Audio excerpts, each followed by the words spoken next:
Shalom, shalom, Israel, shalom. This brother Raya want to give all honor and glory to the Most High God, Yahweh, Bahashima Mashiach, Malak Yahushua.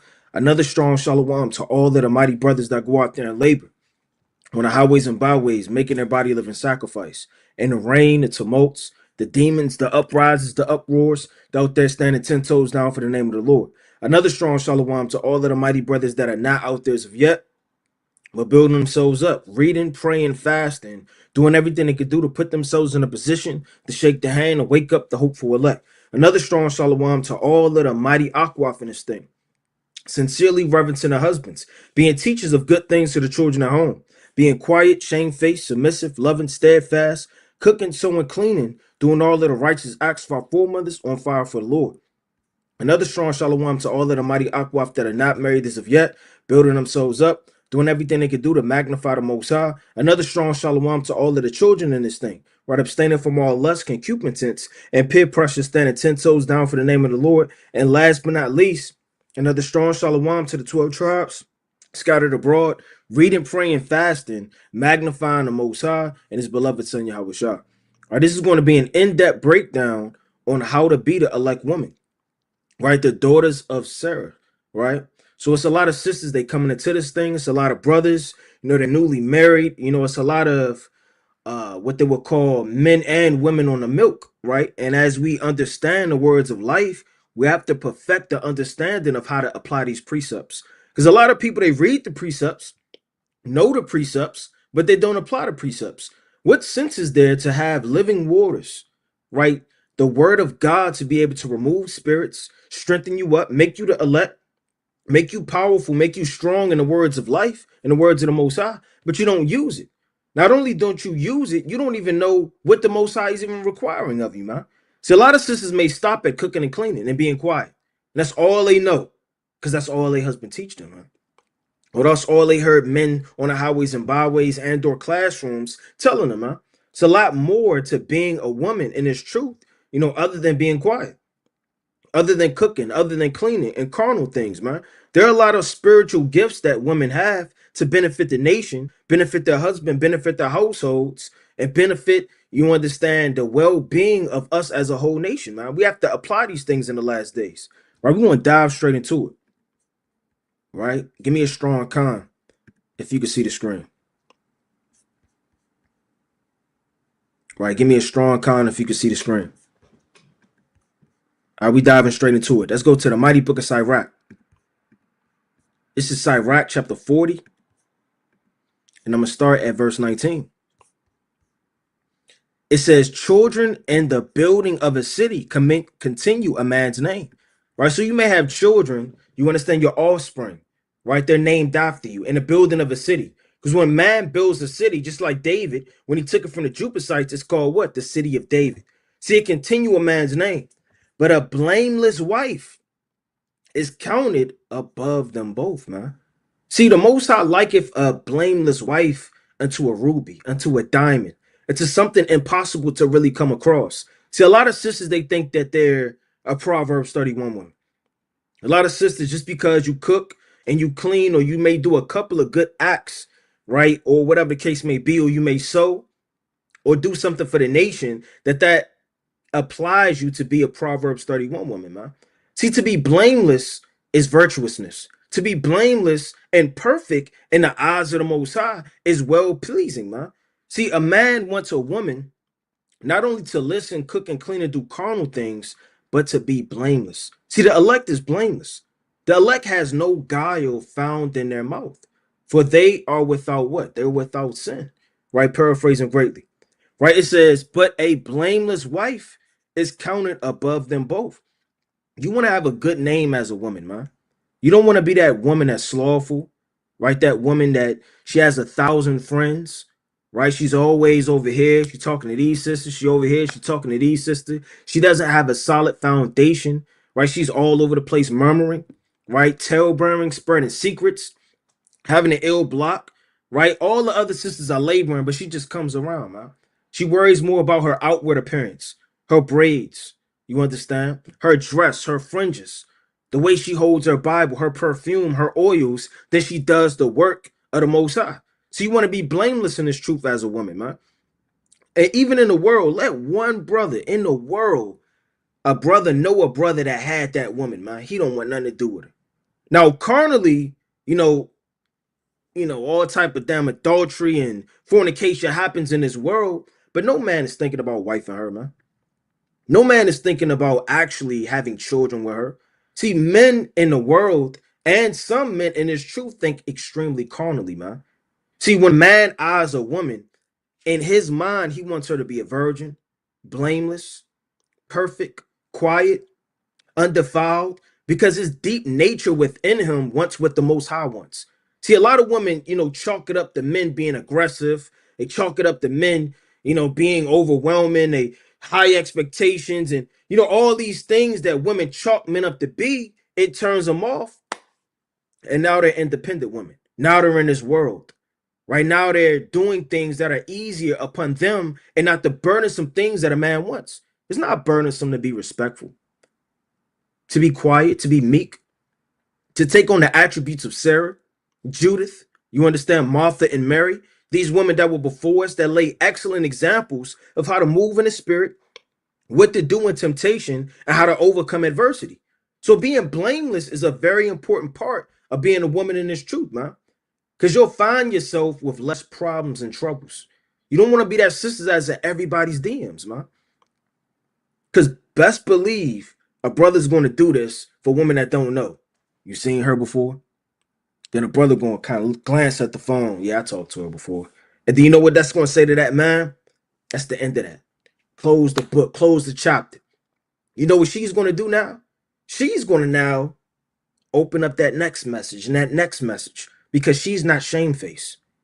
And her fruit declareth the tree have been dressed. Let's dive straight into it. Let's go to the book of Proverbs. It's the book of Proverbs, chapter 12, in verse number 4. It says, a virtuous woman is a crown to her husband, right? But she that maketh ashamed is a rottenness in his bones, man. See, when it says a rotten to his bones, meaning you're slowly destroying your husband. You're slowly breaking down the house.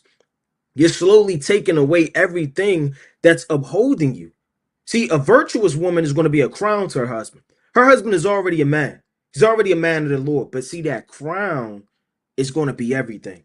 See, even in the world, a man really levels the success of another man, not based off of money, not based off of cars and jewelry or carnal things. There may be many bachelors. There be many men, right, that have money. There be many dope dealers and drug dealers, and there be many crooks, right, and scammers that have money. But you kind of rate a man off of his woman, man. Right? You see a couple and see this man and this woman have been married for 30 years, 50 years, and maybe even 60 years, man. You kind of rate that man after that. He has a beautiful family. He has beautiful children, a beautiful wife that cooks and cleans. She's in order. She loves him unconditionally. Whether his heart, fails or whether he's been put, you understand, on dialysis or whether they had to draw blood from him. No matter what, she's by his side. No matter what. That's unconditional love. See, a lot of women have conditional love. If you don't bring home rent and it's not paid, if you don't have a job, right? If you don't teach, if you're not a man of renown in Israel, I want nothing to do to you, man. Right? And that type of mentality for women is embedded in them by the hand of the spiritual demon Satan, man. Don't be the woman that has conditional love. See, women show unconditional love to babies, to their mothers, right? And even, friends in this world that done them wrong. But when it comes to a man, things often switch by the bat of an eye and a flick of a switch, man. Don't be that type of woman when it's time to be virtuous. It's time to give your crown and maintain your house. What do, man? You turn to the opposite and let Satan control your thoughts. Don't make a rottenness to your husband's bones, man. Because whether you understand it, believe it, perceive it, right, or it's brought to you or not, men have emotions, man. And that man is going to always remember certain things. He may never say it. It's not going to come to the 10th anniversary. We're not dealing with 11, right? But a man's always going to remember. Yeah, let you go to your man house, man, and he got a rock wall in the backyard, and that thing kind of break out. right? And hop to the front porch. You're going to think twice before ringing that doorbell again, man.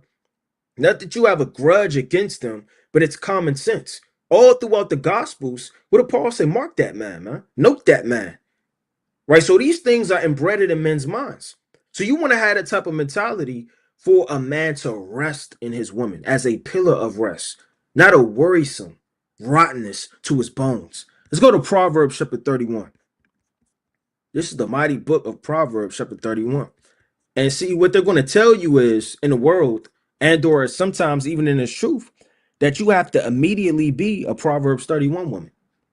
You have to immediately succumb to all of these righteous deeds. And you know how long it takes for a woman to grasp her duty as a woman? You know how long it takes for a man to grasp his duty as a man? See, men don't come into this truth and immediately they wax mighty. And immediately shaking the hand and knowing it double to that which is, and they're conquering the nations. No, you have to grow, man. A large amount of this truth is growth. And you look back at who you used to be in this truth, man. Right? Your meat was extra long and sloppy, man. Your fringes didn't fit.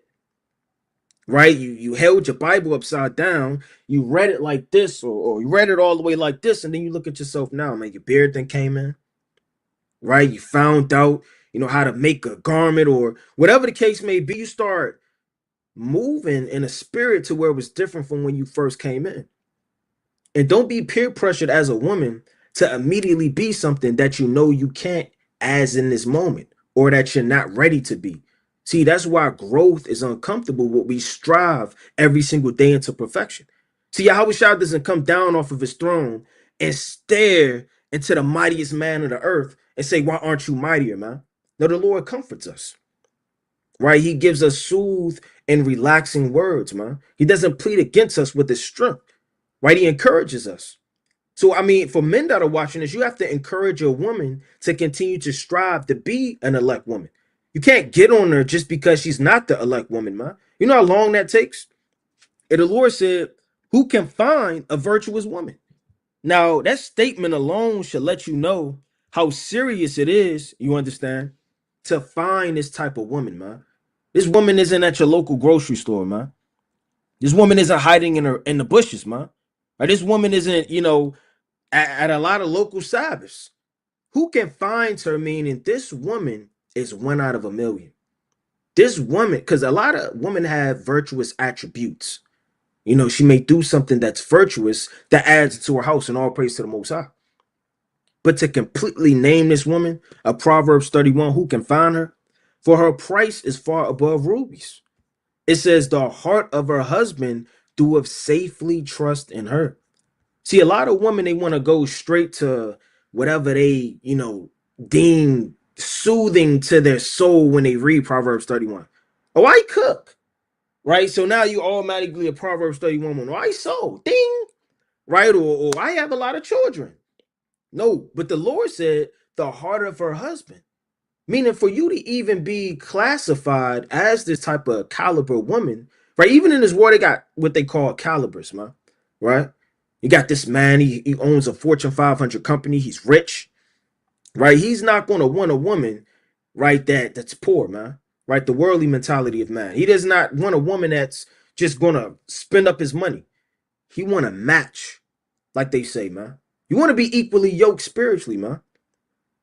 If you're a woman that's single, don't think that you're going to obtain the elect type of man if you aren't bringing that elect type of spirit, because you're going to be unequally yoked. Even Paul spoke about that, man, with men in the world and women in the world and y'all being married. The Lord said the heart of a husband doeth safely trust in her. Meaning no matter what's going on, without a shadow of a doubt, this man knows that the house is safe. The house is well taken care of. The children are fed. Not only are they fed, but they've went over the precepts. Meaning if he went on a long journey like a lot of men did in the ancient world, he wouldn't sweat about what's going on. That a man isn't climbing in his window. That his woman isn't all idle, all on the internet all day, getting succumbed by demons and sorcery and all type of spirits to have her to think God knows what. It says so that he shall have no need of spoil, man. So it really starts off being a Proverbs 31 woman as being married. And in being married, your husband safely trusting in you. See, if your husband going through your phone, your husband, you always arguing about what he's telling you to do and you're not listening, you think in the back of it's like you think in the front of or the back of his mind that he's safely trusting in you, man, with the well-being of his children and his household, man. You know how much comes with running the household? It says she will do him good, not evil, all the days of her life, man.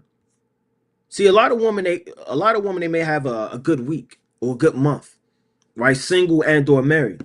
That doesn't classify you. See, the trial of all things is in the end. That's what the Lord said, man. So the trial of your faith and your virtuousness really lies in the end. It doesn't lie in the moment. You can't beat on your chest and or pump yourself up because you've done a couple of acts, man. And the Lord said all the days of her life, meaning this is a pattern of good works. It's a pattern of righteousness, virtuousness, strength, honor, counsel, diligent, not being slothful. This woman is the epitome of the elect man, man. It says, and there are only 144,000 of the elect, man. But yet the Lord said, who can find the virtuous woman? See, there are over 100, it's like there are 144,000, right, righteous men on this earth, right, without God in the eyes of the Most High. But as a woman, it's like, who can find her, man? Says she seeketh wool and flax and worketh willingly with her hands. All praise to the Most High, right? She's sewing. She is like a merchant ship. See, a merchant ship doesn't bring one thing. See, a lot of women, they may, pay half of the rent or however your household is delegated, through your wisdom, that's not going off and committing a sin, all praise to the Most High. But just because you pay half of the rent or you just cook or you do the laundry doesn't classify you being a merchant ship. See, a merchant ship has everything on it. When you read Revelation, the 18th chapter, it talks about the merchant ships, man. It talks about the gold, the flax, the cinnamon, the myrrh. It talks about all of the things coming from afar to the coast. Not only does it come from afar, but you know what happens when it touches that coast? It touches millions of people, man. You know how many millions of people are waiting for the cloth, the silk, right, the wool, and the things that that merchant ship is bringing in? Meaning it should be evidently present if your woman is not home, that not necessarily the house is in shambles, but her presence is missed. Her presence is felt in the house, man. She bringeth her food from afar. She riseth also while it is yet night, and giveth meat to her household. What does it mean she riseth while it is yet night? That doesn't mean that your woman becomes a slave, and or woman, you take this too literal, and now you're waking up 3 o'clock in the morning washing the dishes, man, and your arm is crunked. You got bags under your eyes. The baby's crying, right? You got one hand changing a diaper and the other hand washing the dishes, man. You don't want to be over righteous. The Lord says she riseth also while it is yet night. Meaning no matter the season, time, or whatever's going on, even in the midst of night, she gives meat to her household. It's not literal that she has to wake up at 4 o'clock in the morning and start doing these things. And a portion to her maidens. It says she considereth the field, meaning what? This woman is highly intelligent. See, man don't like women to tell him what to do. If you're a woman or if you are a woman and you're saying, you need to do this or do that. You're sick. I'm sick of it. Do this. Right? Nobody likes that type of spirit. She considereth the field. Hey, honey, did you see this? This is $300, dollars cheaper than the rent we're paying. I know we go to Walmart, but have you checked out Audi's? She considereth ways to build up what fruit. That's what a field is. A field bringeth forth fruit. It bringeth forth corn. It bringeth forth barley. It bringeth forth what? Wheat. These are chief and principal things. You understand? Oil that have what? That have things in righteousness to prosper. She and buyeth it, meaning she cut deals. With her fruit of her hand, she planteth a vineyard. She girdeth her loins with strength and strengthen her arms. What does this mean? She girdeth her loins with strength. Meaning she's not basking in precepts on how the woman is the weaker vessel. Be strong for me. She faints all the time, huh? No man in the back of his head, he may not say this out loud, but no man is going to say to his woman, I'm tired of you being, I'm tired of carrying everything. You know, a man like to have that teamwork, man. What in the world they call it a power couple, man. I mean, look at these and look at them. They all on fire. They doing this, they doing that. Yeah, she follows him, but she contributes to him at the same time. She girdeth her loins, right? See, your loins can wax faint. You understand? And strengthen her arms. Your arms bring forth actions. She perceiveth that her merchandise is good. Her candle goeth not out by night. See, a candle is the spirit. And then we go by night again. They go by night. See, by night isn't literal. The night is affliction. It's troubles. It's turmoil. It's diseases and plagues and demons and spirits. When these things hit the house, she's not going to go out, man. See, a lot of women, Satan could blow them out like that, man. Whether it be financial, right? Whether it be bickering and quarreling. Satan knows exactly what you and your husband deal with, which he deprives you of being a Proverbs 31 woman. See, you could go all season without missing a shot. But then in the championship, you miss every single shot, man. You think it's going to count for everything you did that season? Your triple double, your double double, right in your what they call point average, 30 plus a game. That's not going to count when it matters the most. The Lord said she layeth her hands to the spindle, right? Meaning she's not lazy. And her hands, right, hold the distaff, meaning she's always working. Says she stretcheth out her hands to the poor. And a lot of you sisters, you got to up your arms, man. You don't have to wait for your husband to give arms, right? Now, that doesn't mean you go out in the streets by yourself and it's cold and you got a trench coat on and you passing out, whatever the case may be. But I mean, a lot of sisters need help. You may have to press your husband in righteousness and push him, right, to give arms. Say your husband is slack. Yeah, a husband is not going to admit the demons and spirits he has on him, man. He gonna come out, yeah, I'm dealing with lust again. Right? No man is gonna do, oh yeah, dealing with slothfulness. You know, I got these spirits in my head. I just lost my job. I really don't want to tell you. You think he's going to come out and admit these things, man? Your husband isn't going to say, I need to give to the poor. What should we do? I've been slack on that. A lot of men deal with pride. So you have to consider these things. What does my household need? We haven't given arms in a while. We haven't did this in a while. See, a woman, just because you're not the head doesn't mean you can't think. And a lot of women, they bask in that position in lowliness and they just wait. You know, you like the Lord said too, you don't want to make yourself an underling, right, to a foolish man. So, I mean, you got to be able to have that mentality to spark up that righteousness to push a household, man. It says, yea, she reacheth forth her hands to the needy. She is not afraid when the slakia of the snow for her house. What is snow? Snow takes leaves away off of trees, breaks down fruit, slippery on roads, covers up paths that you're walking on. See, snow spiritually is something to hinder your house. It says, for all her household are clothed with scarlet, right? Meaning the finest. It says, she maketh herself coverings of tapestry, right? She clothed, it's like her clothing is silk and purple, right? Her spiritual clothing is silk, meaning the chiefest, and purple, meaning hard to find. Her husband is known in the gates. So a lot of you women, you understand that, like I said, you want that attribute, you got to move in the same spirit as your husband. Your husband is a man of renown, wisdom, knowledge, right? He's breaking down the precepts. You don't want to hinder your husband, not because it's the right thing to do and all praise to the Most High. Everything is all praise to the Most High because you're hindering the work of God. And a lot of sisters don't understand that. See, your husband is aspiring to be a teacher, writing a breakdown, or whatever the case may be. Whatever you put him through makes it harder for him to serve God. See, what if it was switched, which a lot of the times it is, man? You're trying to do righteous acts. You're trying to cook for the poor. And here he comes banging on the door, starting an argument, man. You got to switch these things sometimes. Now, how would it be in his position? You understand? Beating on the door. He's hindering you to cook for the poor.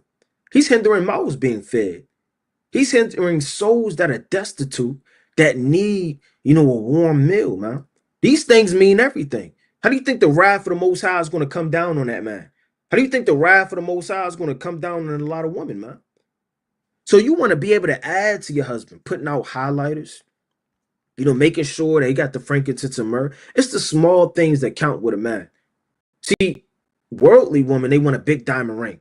They want a big, nice wedding, right? They want all of the people to be bidding, and they want cars and jewelry and money and materialistic things. But for a man, it's the small things that count, man.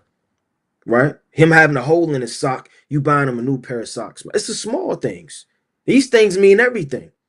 It says when he sitteth among the elders of the land, she maketh fine Salakia linen and selleth it, and delivereth girdles unto the merchants. Right? Meaning what? She sews, right? And she makes a profit, right, of selling, man. Meaning what? She's not slothful. Strength and honor are her clothing, and she rejoiceth in times to come. Right? She openeth her mouth with wisdom, and her tongue is the law of kindness. See, women possess, I want to dive into that next. I got a whole lot of precepts, through the spirit, but she opened up her mouth, right, with the law of kindness. See, the law of kindness is being able to know how to speak, when to speak, the time to speak, the season to speak, and perceiving through discernment if it's profitable right now to do this or not. So you don't want to walk in the midst where you see your husband sweat. He's out of the spirit. He's battling something. He's on the phone, or he's doing God knows what, and you come before him. Because on a deeper level, like the scripture saith in Ecclesiastes the 8th chapter, right, and various other precepts in Job, right, you gotta tread lightly when you come before the king, man. Right? It says, and in her tongue is the law of kindness. So you want to be able to speak smooth and comfortable words to your husband, man. So that has him to be able to rest in your femininity, man. No man wants a woman that's masculine. Just because you're angry and you charge doesn't mean you're going to be heard or received, right? It says, she looketh well to the ways of her household. And 26 cuts out a lot of you worldly women.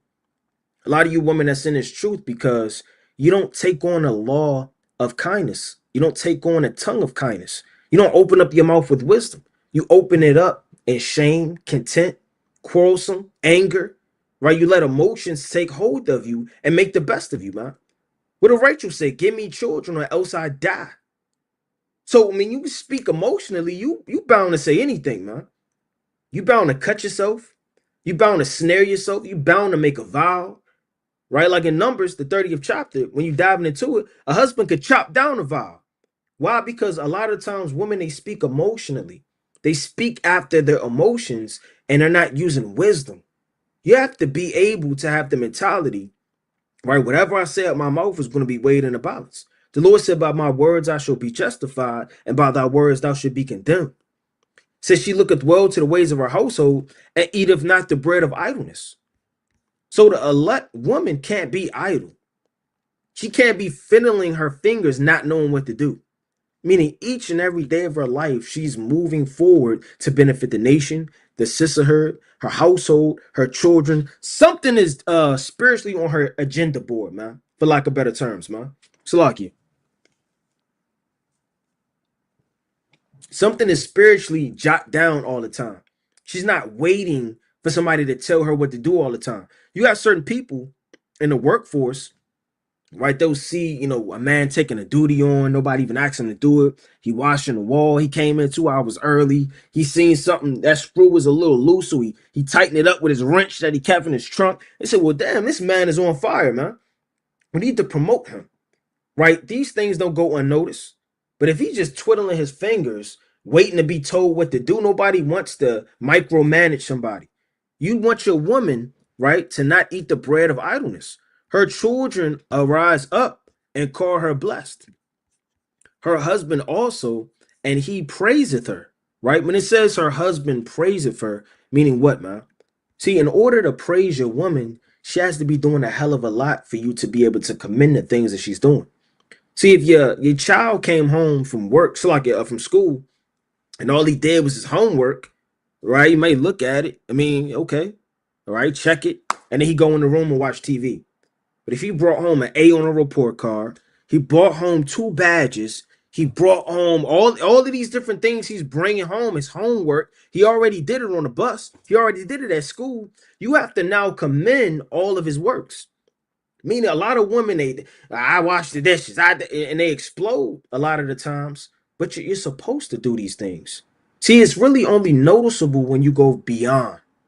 See, nobody comes to work and say, I clocked in when I was supposed to, and you start beating on your chest, and I stayed the whole 8 hours.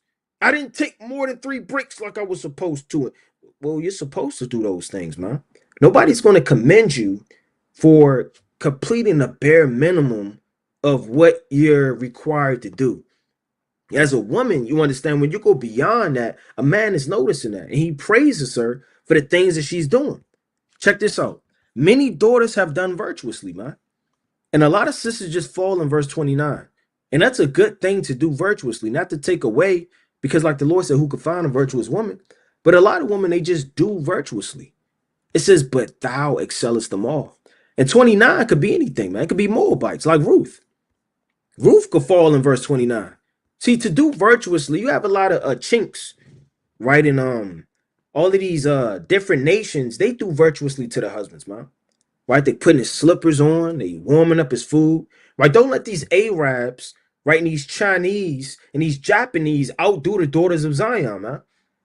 I mean, they're married 30 years, taking care of their household. They're doing everything you should be doing.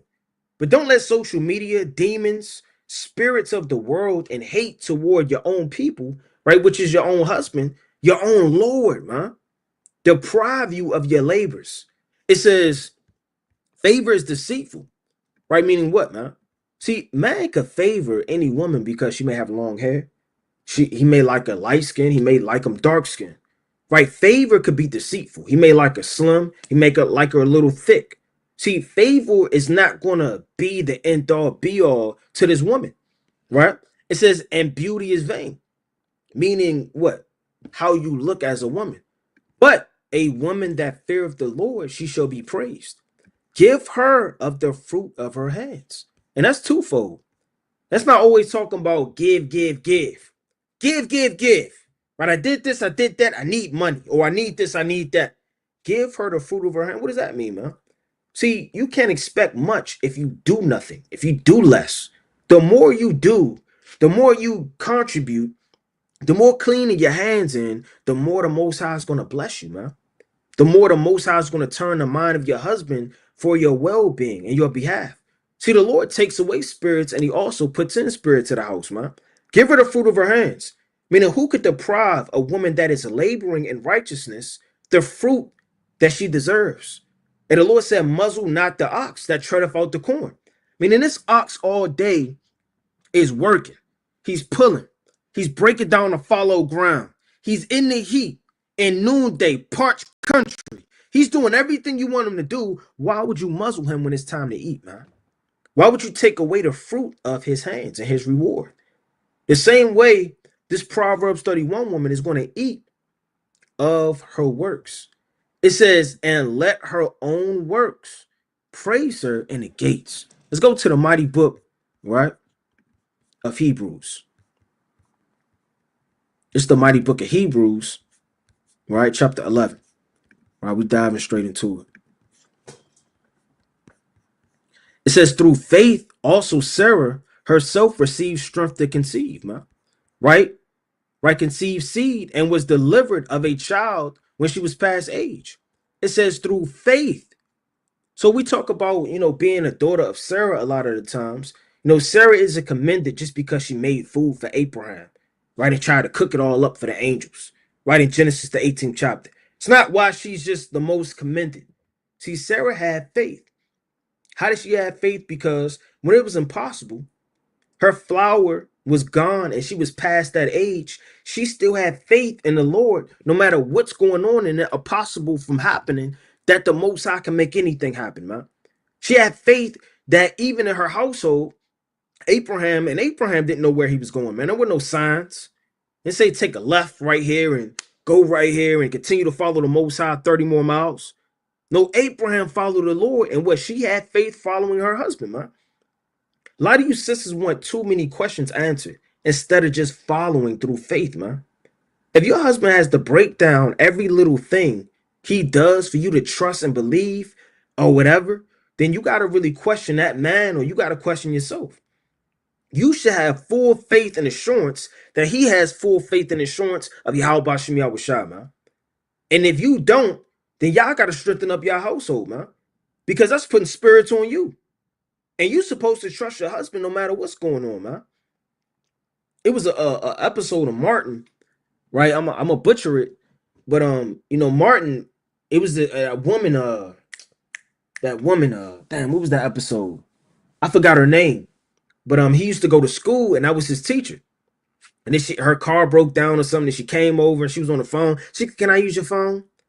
Right, whatever the case may be. She came in the apartment. She started using the phone. She started dimming the lights and whatever the case may be. And then she jumped on him and attacked him. And Martin, he ain't lay down with that woman. And then Gina came in and, he said, well, who you going to believe, me or your own eyes? And it was funny. And everybody laughed because, how could she believe him with her latched onto him like that, and her damn cleavage all showing, and Martin just sitting up there looking silly. But I mean, that's a deep statement. Not that a woman shouldn't have knowledge of wisdom of herself and discernment, but the fact that you're supposed to trust your husband no matter what shows the allegiance and fear that he has toward Yahweh Shem Yahushua. Now, nothing like that should ever happen with your husband, but just making a parallel of how much faith you got to have. Your husband may say something outright, man. And we're going to take this last 1,000 we have, that's saved up in the bank, and we're going to spend it this way. You can't buck up, be weary, and not have faith in the things that your husband is doing, man. Let's go to the mighty book of Tobit. This is the book of Tobit, all right? Chapter 2, in verse number 10. And it reads, it says, and I knew not that the sparrows were in the wall, and mine eyes being open, the sparrows muted warm dung into mine eyes, and the whiteness came in mine eyes, and I went to the physicians, but they helped me not. Moreover, Archelaus did nourish me until I went to alchemists, and my wife did take woman's work to do. So Anna took it upon herself to work hard, to see the things that were lacking in her household, to have attributes placed upon them. And when she sent them home to her owners, to the owners, right, they paid her wages, right, when they broke her off some bread and gave her also besides a kid, meaning they gave her a tip. It says, and when it was in mine house, it began to cry. So you gotta paint the picture. Tobit's blind, right? He already must have spirits on him, right? And men deal with spirits, man. I know sisters know that, but men deal with stress. Tobit was stressed. Imagine your woman working, man, and you can't. You're blind. You're hearing noise in the house. You're irritated, man. It says, I said unto her, from whence is this kid? Is it not stolen? So he had an evil suspicion. Rendered to the owners. For it is not lawful to eat anything that is stolen. So, he making a statement. But she replied upon me. Let's see if she said, who are you talking to? Why are you so irate? Are you upset at me? What did I do to you? Let's see if she snaps at her husband, how she deals with her husband having an evil suspicion, man. This is a very beautiful account because through meekness and humbleness and humility, you could turn away wrath. And a lot of people don't really perceive and understand that a lot of the times, man. See, wrath is going to do what? It's going to destroy. Like the Lord said in Proverbs, it's like it's Sirach, right? The 3rd chapter, waters can quench a flaming fire, man. Let me get that real fast. This is the book of Sirach, chapter 3 and verse 30. Water will quench a flaming fire, man. So, a man could be irate, he could be upset, he could be arguing, he could be having spirits on him. What do you think you're going to do when you add more fire, man? Things are going to explode. But she replied upon me, it was given for a gift more than the wages, right? Meaning it was a tip. Howbeit, it did not, howbeit, I did not believe her, but bade her to rend it to her owners. And I was abashed at her. But she replied, meaning he was, being really upset. He was making a scene. But she replied upon me, where are thine arms? Meaning what, man? Can you show your arms? Anytime somebody is given arms, what do? You give it, and then it disappears forever. You can't hold your arms and put them on a wall and show them that you gave them. Meaning she's parabolically saying, I can't prove what it is I'm trying to tell you. But she's saying it in a way to make him ponder, in a way to make you, well, that does make sense. It says, and thy righteous deeds. Meaning Tobit was burying the dead, man. Tobit did a lot of righteous things that he couldn't prove if he told somebody. But does that mean that they could base him out and call him a liar? It says, behold, thou and all thine works are known. Right? Meaning why, man? By the Most High. The Most High sees it all. The Most High knows the works of man. He perceives, you understand? He jots these things down and they're written in a book. Everything is weighed in a balance. So if I'm a liar, let it fall upon me, because the Most High knoweth. So the way she went about it wasn't in a quarreling, disputing, evil, Eve type of mentality, man. See, the Eves of this world, right?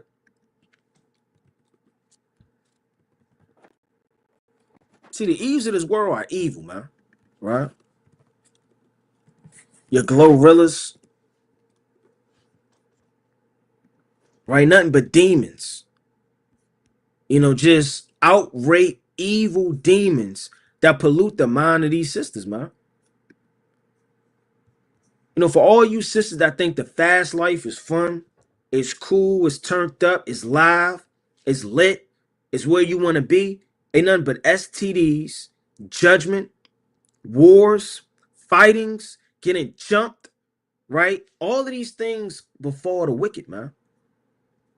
What woman in her right mind wants to be in an enclosed place, man? Right?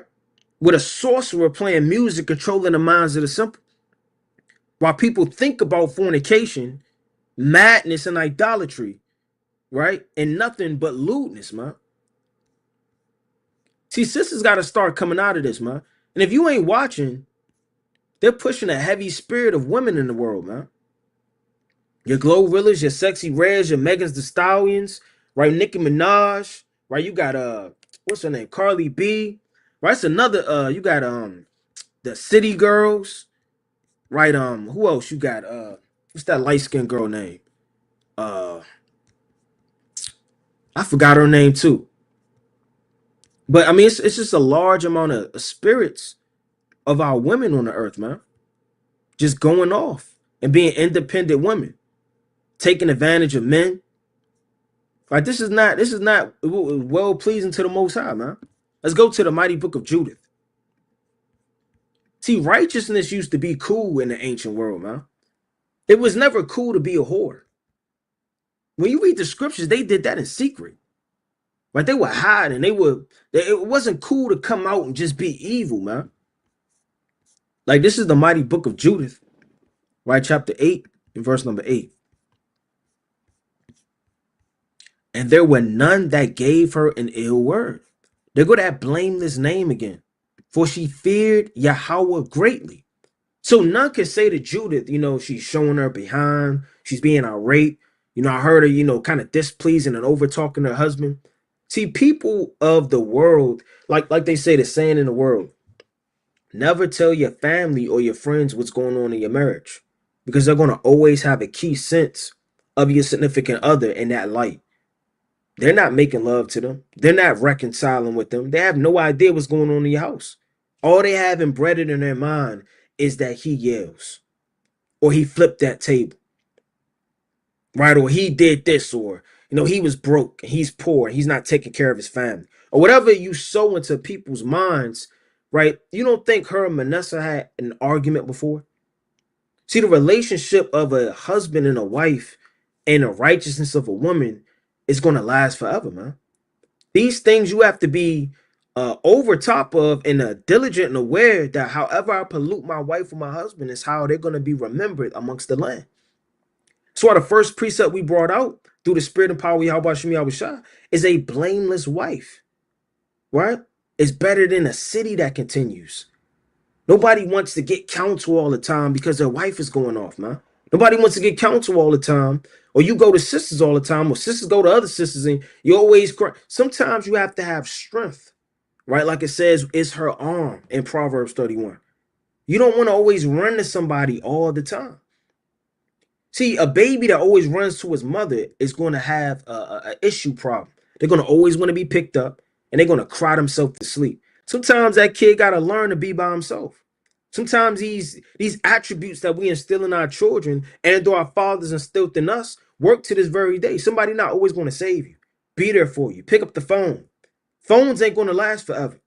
It's going to come a time when you're going to be by yourself on this earth, right? Your husband may give up the ghost, he may be murdered, whatever may befall him, and you're going to be by yourself. And your discernment, your wisdom, your faith, and everything that you have built up in this truth is going to last you in the last days.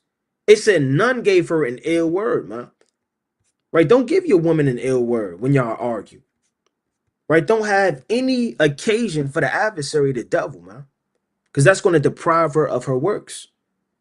Let's go to the mighty book of Judith, chapter 8, and let's dive down to 30. It says, but the people were very thirsty and compelled us to do unto them as we have spoken, and to bring right others upon ourselves, which we have not break. Therefore, now pray for us, because thou art a godly woman. See, for men to ask a woman to pray for them means how strong, it shows how strong this sister actually is, man. See, Judith, she slayed the enemy. She had women in order, the waiting woman, right? She was on fire for the Lord. She had discernment.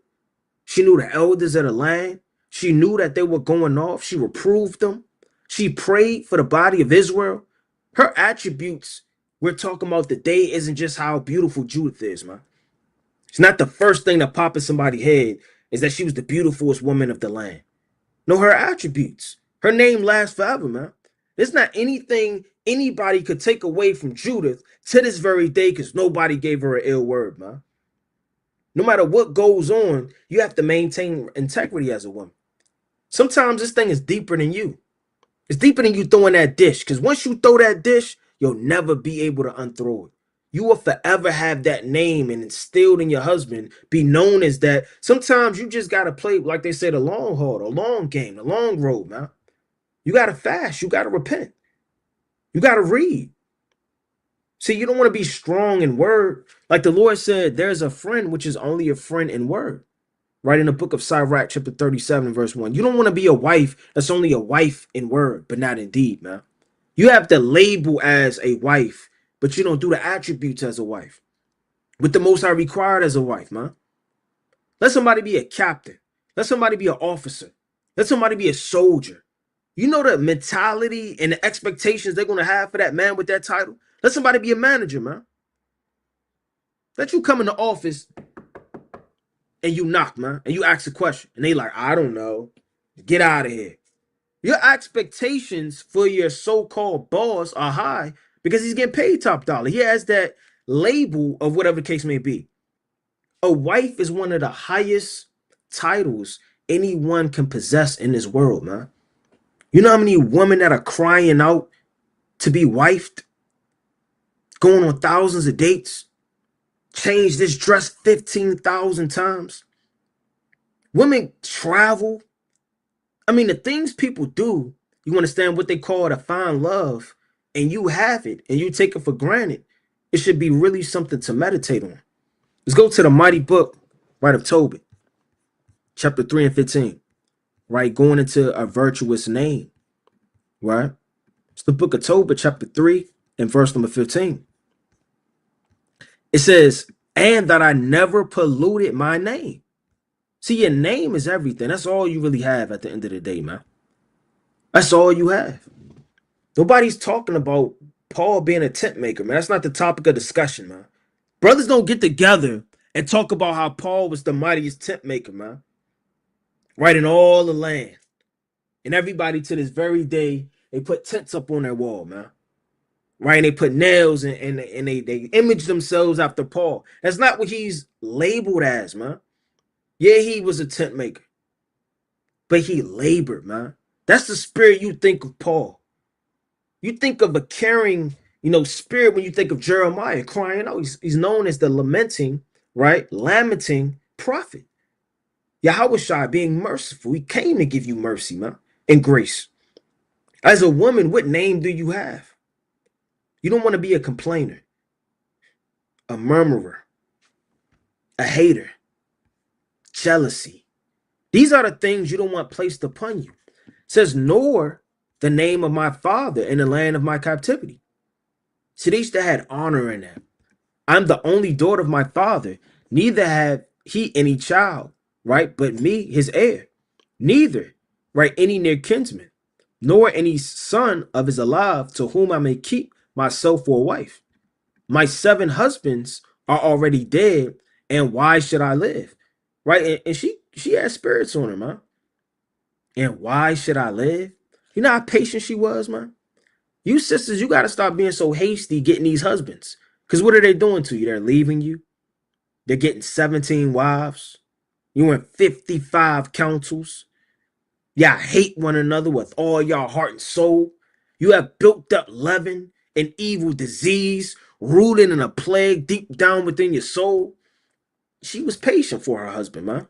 This didn't work, she kept trying. This didn't work, she kept being patient. To the point where she wanted to strangle herself, man.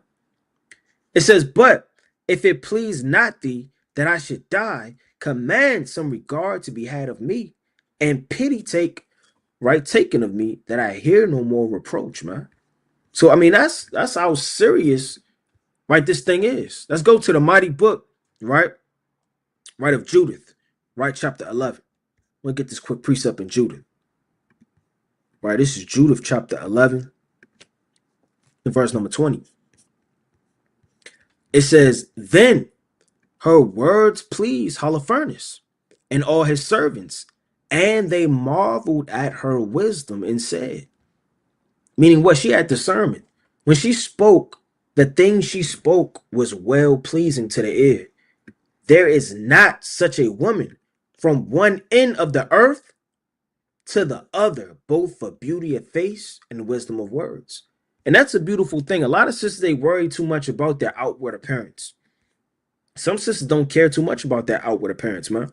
Don't be that sister, you've been married for 3 years, 5 years, 10 years, 20 years, and you stop having that first love for your husband, man. You stop putting on jewelry, decking yourself, and making sure you have, lipstick, perfume, whatever you may wear, whatever the case may be, in the house for your husband, man. Stop dressing up. You only dress up on a high holy day. That's the only time you dress up, man, right? Or for work. And that's a damn shame if a woman is dressing up for Esau,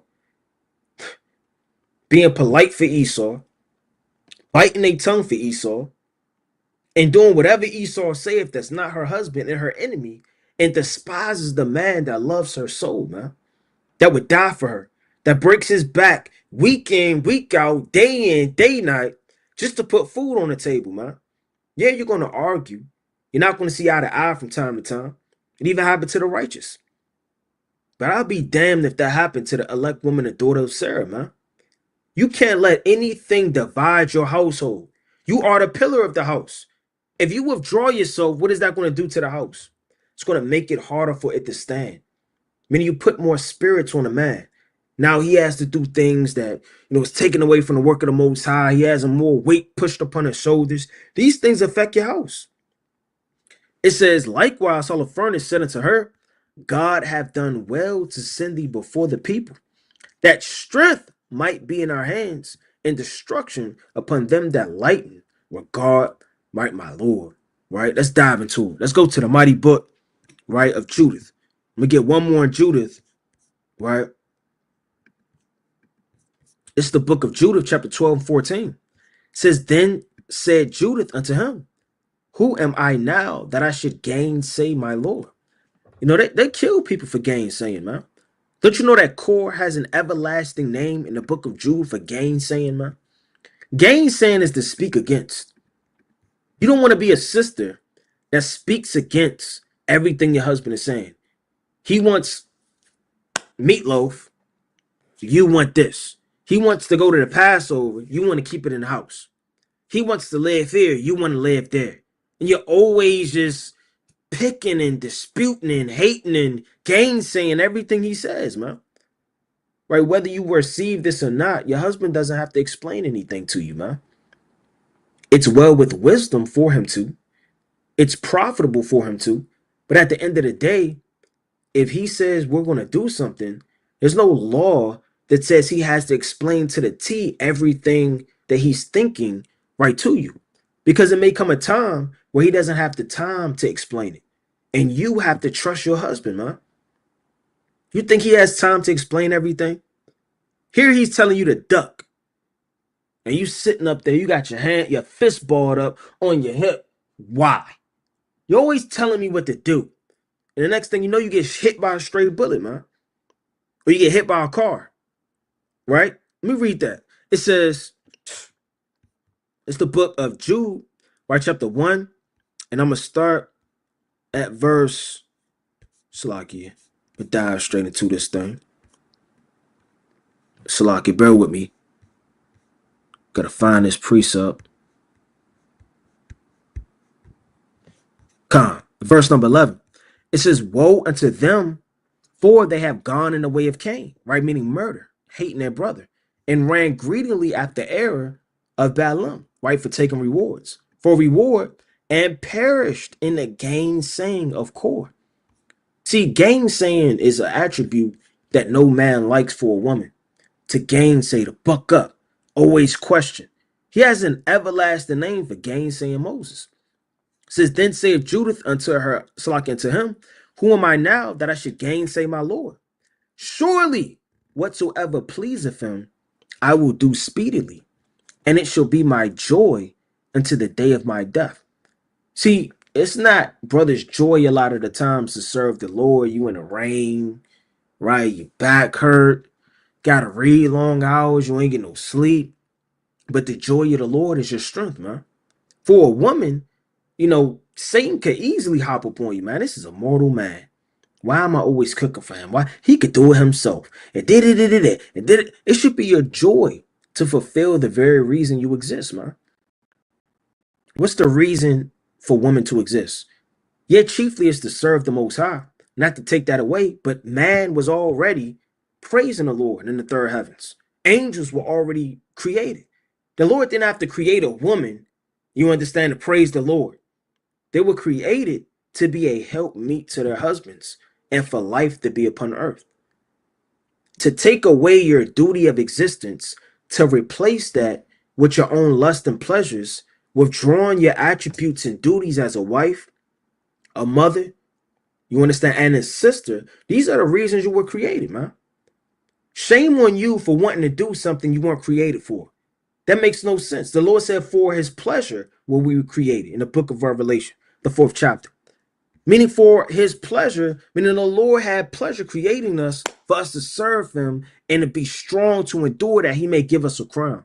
That's his pleasure. Let's go to the book of Genesis, the 3rd chapter. And who told you it was a bad thing to serve your husband, man? That's a mighty thing. It's the book of Genesis, chapter 3. Right? And I'm going to start at verse number 15. It says, I'm going to start at 16. Unto the woman he said, I will greatly multiply thy sorrow, right? And thy conception. And in sorrow shalt thou bring forth children, right? And thy desire shall be to thy husband, and he shall rule over thee, right? So the Lord is saying, look, your desire of everything you want should be unto your husband. That doesn't mean you can't have a life, you can't have fun. Doesn't mean you can't do the things that you want to do as a woman and enjoy yourself, right? Drink your little wine, have woman's time, go see your family, right? Go to an amusement park or whatever you like doing. Go to the spa, right? But your chief desire and main mentality should be building up your household, building up your husband, building up, you understand, your children, and being a helpmeet, man. See, and helpmeet, a lot of the times, is overlooked, man, right? Let's go to the mighty book. Let me get this quick precept. And Luke, the 10th chapter. I see what the woman did, the mighty woman of the Lord. It's the book of Luke, right? Chapter 10 and verse 38. It says, now it came to pass as they went that they entered into a certain village, and a certain woman named Martha received him into her house, right? And she had a sister called Mary who also sat at Yahweh's feet and heard his word. But Martha was cumbered about with much serving, meaning she had a lot to do. I mean, when women got a lot of serving going on, you have a lot of children, people depending on you, you sweating, like the beeper going off, the oven beeping, and you taking the buns out, all hell breaking loose, right? You stirring up, right? Whatever need to be stirring, you making the gravy. It says, and came to him and said, Lord, doest thou not care that my sister have left me to serve alone? I mean, you got all these disciples in here, all this food need to be made, and she's sitting down at your feet. Bid her therefore that she help me. And Yahweh answered and said unto her, Martha, Martha, thou art careful and troubled about many things. See, yeah, women can cook and they could clean and they can help their household, but the chief thing for a woman is to fear and keep the commandments of God, to hear the words of Yahweh Bashem Yahushua. And this is so spiritual because don't let the things of this world interfere with the duty and the responsibility of the commandments that the Most High gave you.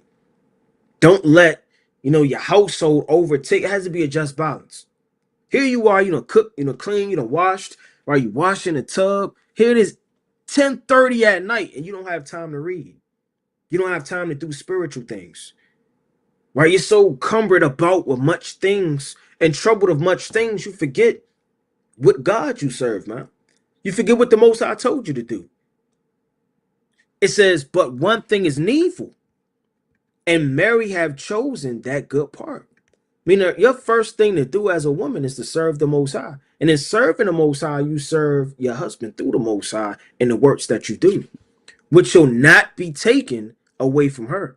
So don't let the things of this world and be encumbered about many things overtake the mentality, right? And the things that you have to do for the Most High. Let's go to Luke chapter 23. It's Luke chapter 23 and verse 26. And it reads, and as they led him away, talking about Yahushua, they laid hold on one Simon, a Cyrenian, coming out of the country, and on him they laid the cross that he may bear it after Yahushua. So this is the walk that Yahushua is doing and bearing that 200 plus 300-pound cross as he's walking. And there followed him a great company of people, and of the woman which also bewailed and lamented him. Right, so women don't just cook and they don't just clean, man. They're not vacuum cleaners, or they're not just something you call and you ring the bell, right? And then they come, and then they just serve you, and then they disappear in the night, and then you ring the little bell again when you want to make some children, man. No, these women, they followed the Lord, man. They watched, they were eyewitnesses.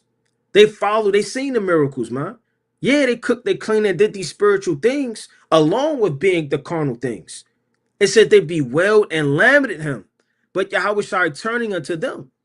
And you know how Eve could cry, man. You know how Eve could yell, right? They bewailed and lamented him. When as he walked, you heard nothing but righteous women crying, praying, shouting, encouragement, cries, anger, tears. It says, but Yahweh started turning unto them. I mean, it had to be such a big deal.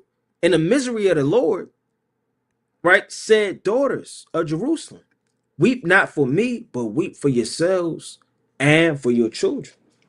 Meaning he knew about the siege and the things that were coming to pass, right? And that's the love he has for the daughters of Zion. Let's go to the mighty book of Song of Solomon, chapter 6, and verse number 8. There are 80 queens, right? This isn't literal. That doesn't mean that there are physical queens, right? And there are 80, right? And 80 concubines and virgins without number. See, this is going into nations. It's going into people, multitudes. Meaning you have many men, you understand, upon this earth, right, that have hills, mountains, valleys, are classified mountains that are classified as nations of people. Right? In the same way you have women. You have 80 queens. You have a lot of women of this world of high stature, right? 80 concubines and virgins without number. right? See, a virgin, right, even though she has laid down in a bed with many nations, is America because she's never been hit. So you have many nations, many people, right, without number. My dove, the dove is talking about Israel. My undefiled is but one. So when the Most High look upon the earth, he's not looking at China's weaponry and getting oppressed by that, of being a queen and having nice stature and everybody bowing down before them, and Russia and all of these different kingdoms of high stature and renowness. Most High isn't impressed about that. Most High is not impressed with India's, right? ICBM power. It said, my dove, meaning Israel, my undefiled is but one. She is the only one of her mother, meaning her mother is wisdom, meaning wisdom only had one. You don't see China, Iran, right, Iraq, and these different states, countries, and isles break it down the wisdom of the Most High. It says she is the choice one, right, of her that bare her, meaning she's made in the image of her mother. The daughters saw her, meaning these different nations, and blessed her. So when it's all said and done, what did the Lord liken his elect to? The chief joy of his creation, the apple of his eye, he likened it to a woman, man. And I'm going to dive into that spiritually. It says, yea, the queens and the concubines, and they praise her. So when it's all said and done, right, this parable just going in to show you the Most High is not impressed. Renownness, money, strength, military might, votes. The Most High doesn't care about those things, man. He cares about the meek, the lowly, and the humble, right? Let me get this quick precept. Let's go to the mighty book of Jeremiah. Right, it's the mighty book of Jeremiah, the classic. Chapter 6 and verse 2. And it reads, I have likened the daughter of Zion to a comely and delicate. I'm going to look up that word delicate. Woman. Right? So the Lord said, right, that he likened, right,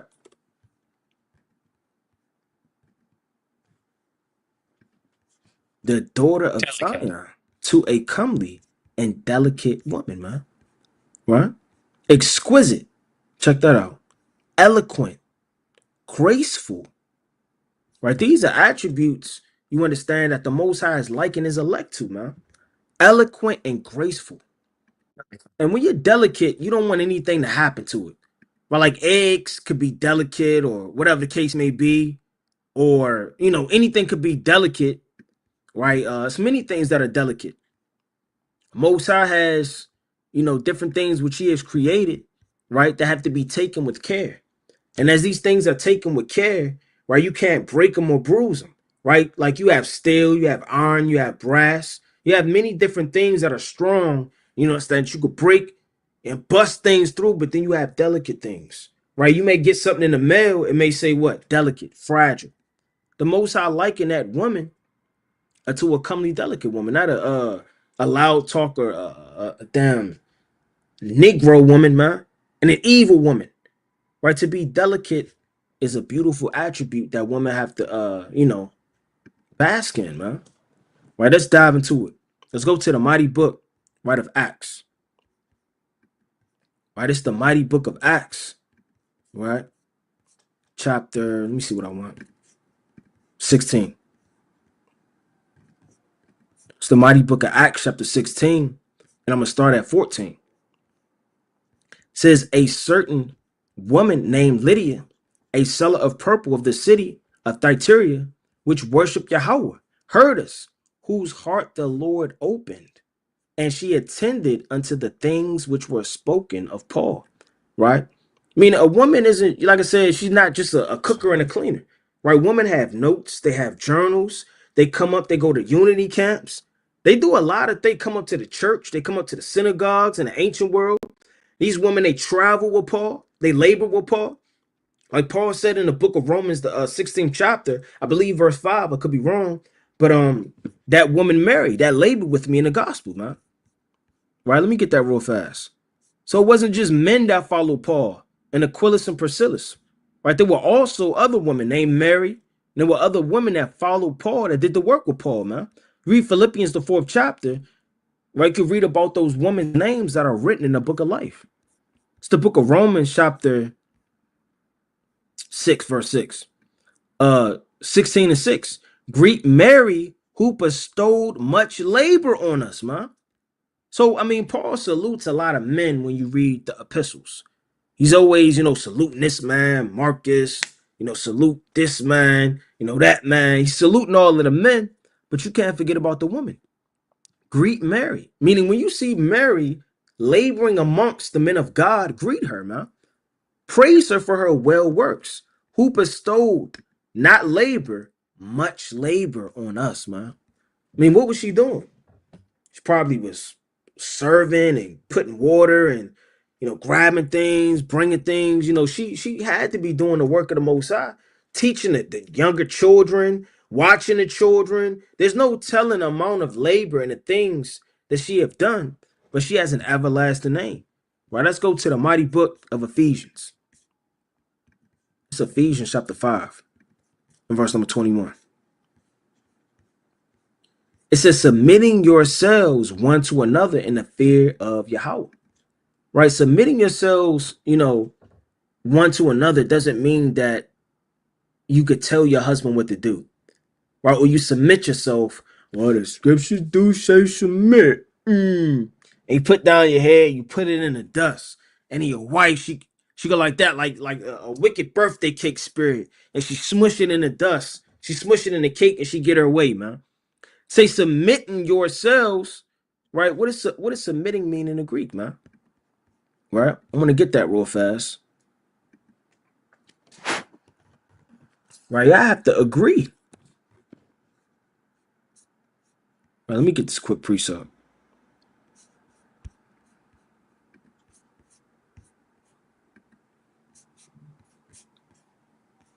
Right? It says, let me get this. It says true meaning to arrange, right?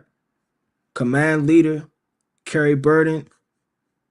Let me see. Subordinate, to obey, to be under obedience, obedient, to put under, subdue, to be made subject unto, to put in subjection, submit thyself unto. It says arrange under, right? Put in subject, right? To subject oneself, obey, to submit to one's control, to yield to one's admonition or advice. It's really what it's going into.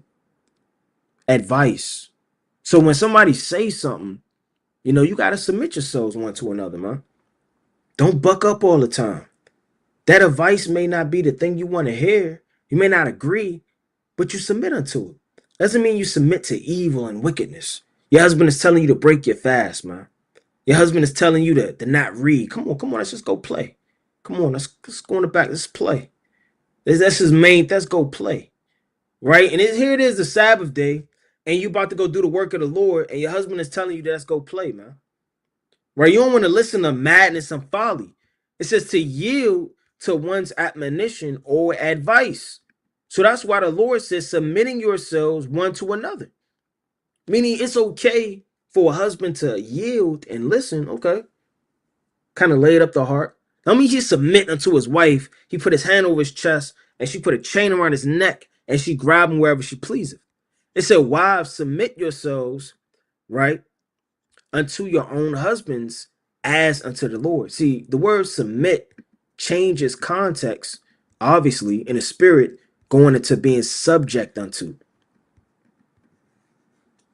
Right? It says, wives, submit yourselves unto your own husband as unto the Lord. Meaning the way you submit unto your husband is really how you reverence Yahweh. If you can't reverence your husband, you can never reverence Yahweh.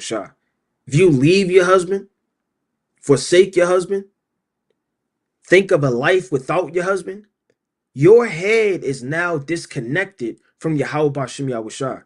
And you can no longer serve Yahweh Bashem Yahushua until your spirit gets cleansed of that demon and plague preventing you from being in order.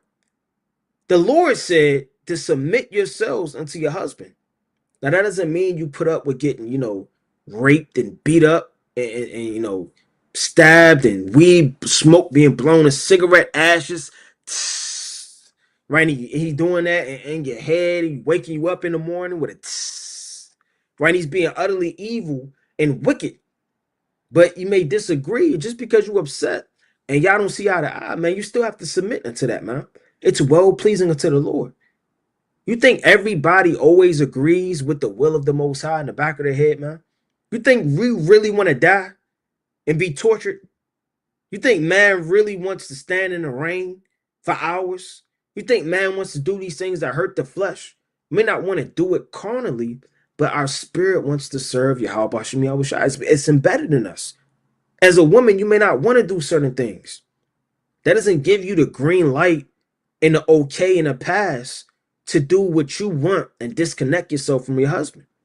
So for the husband is the head of the wife, you know?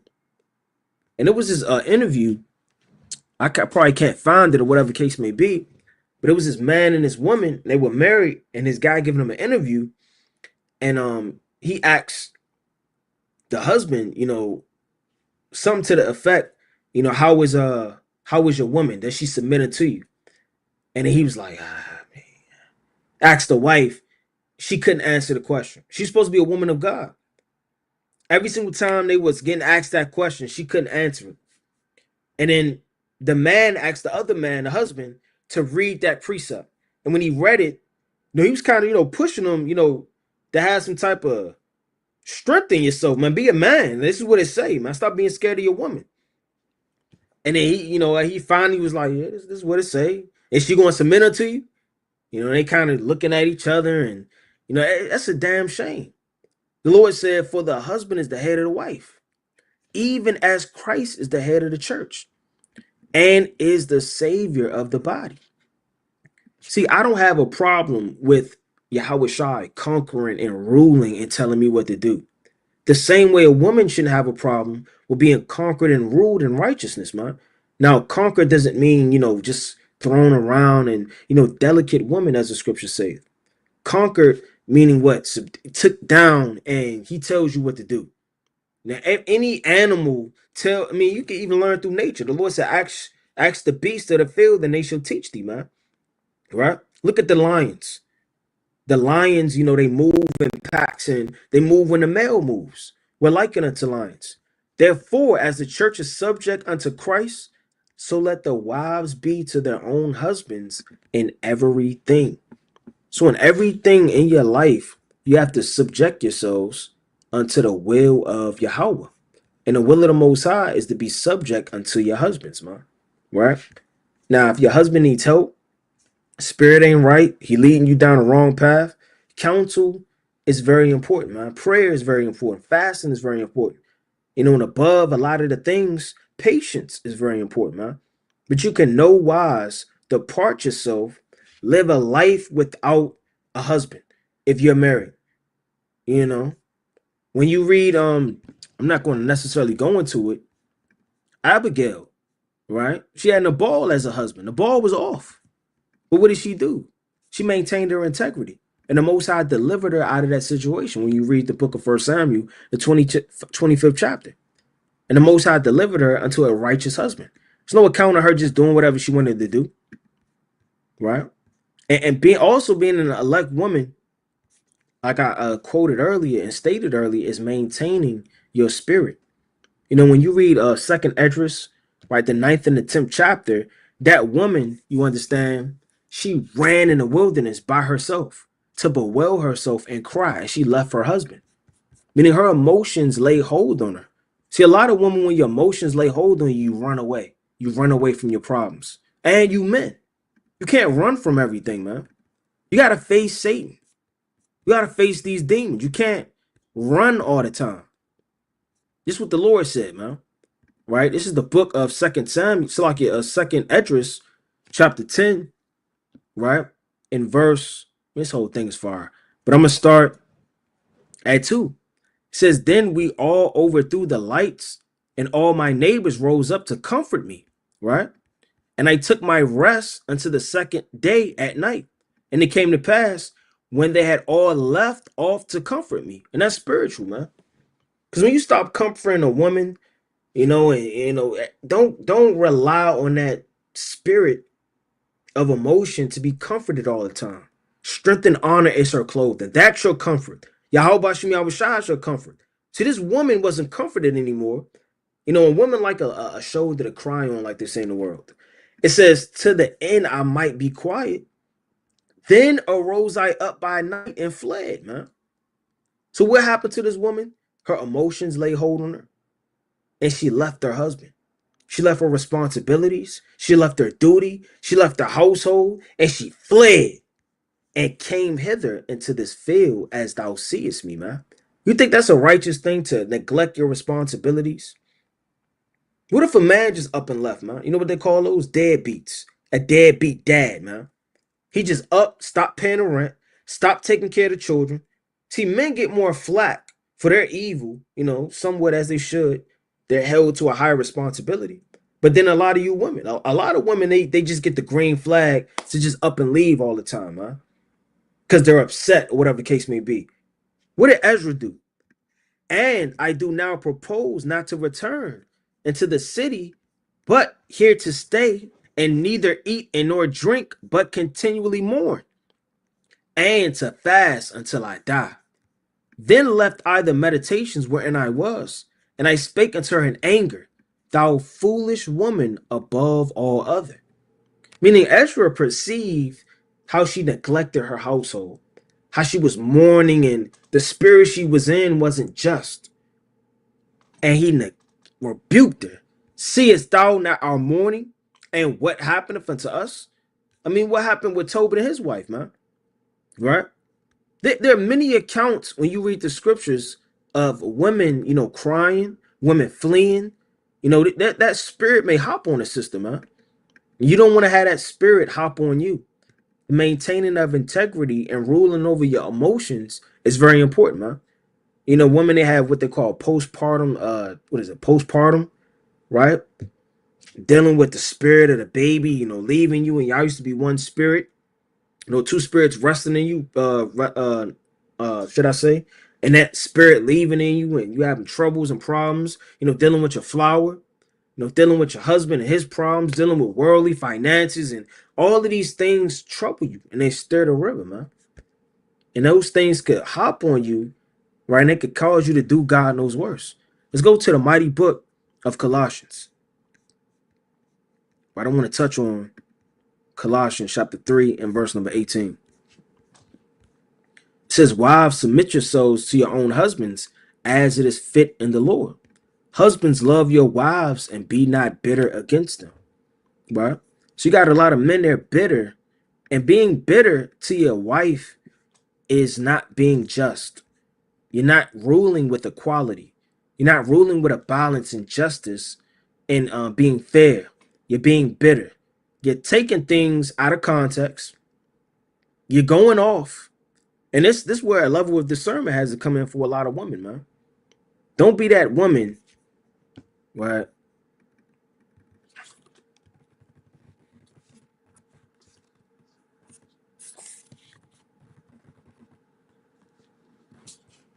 You don't want to be this woman, man. An idiot. A woof woof. He has a husband going off and smoking weed in the house, but you just can't say anything about it or do anything about it, man. Right? That's off.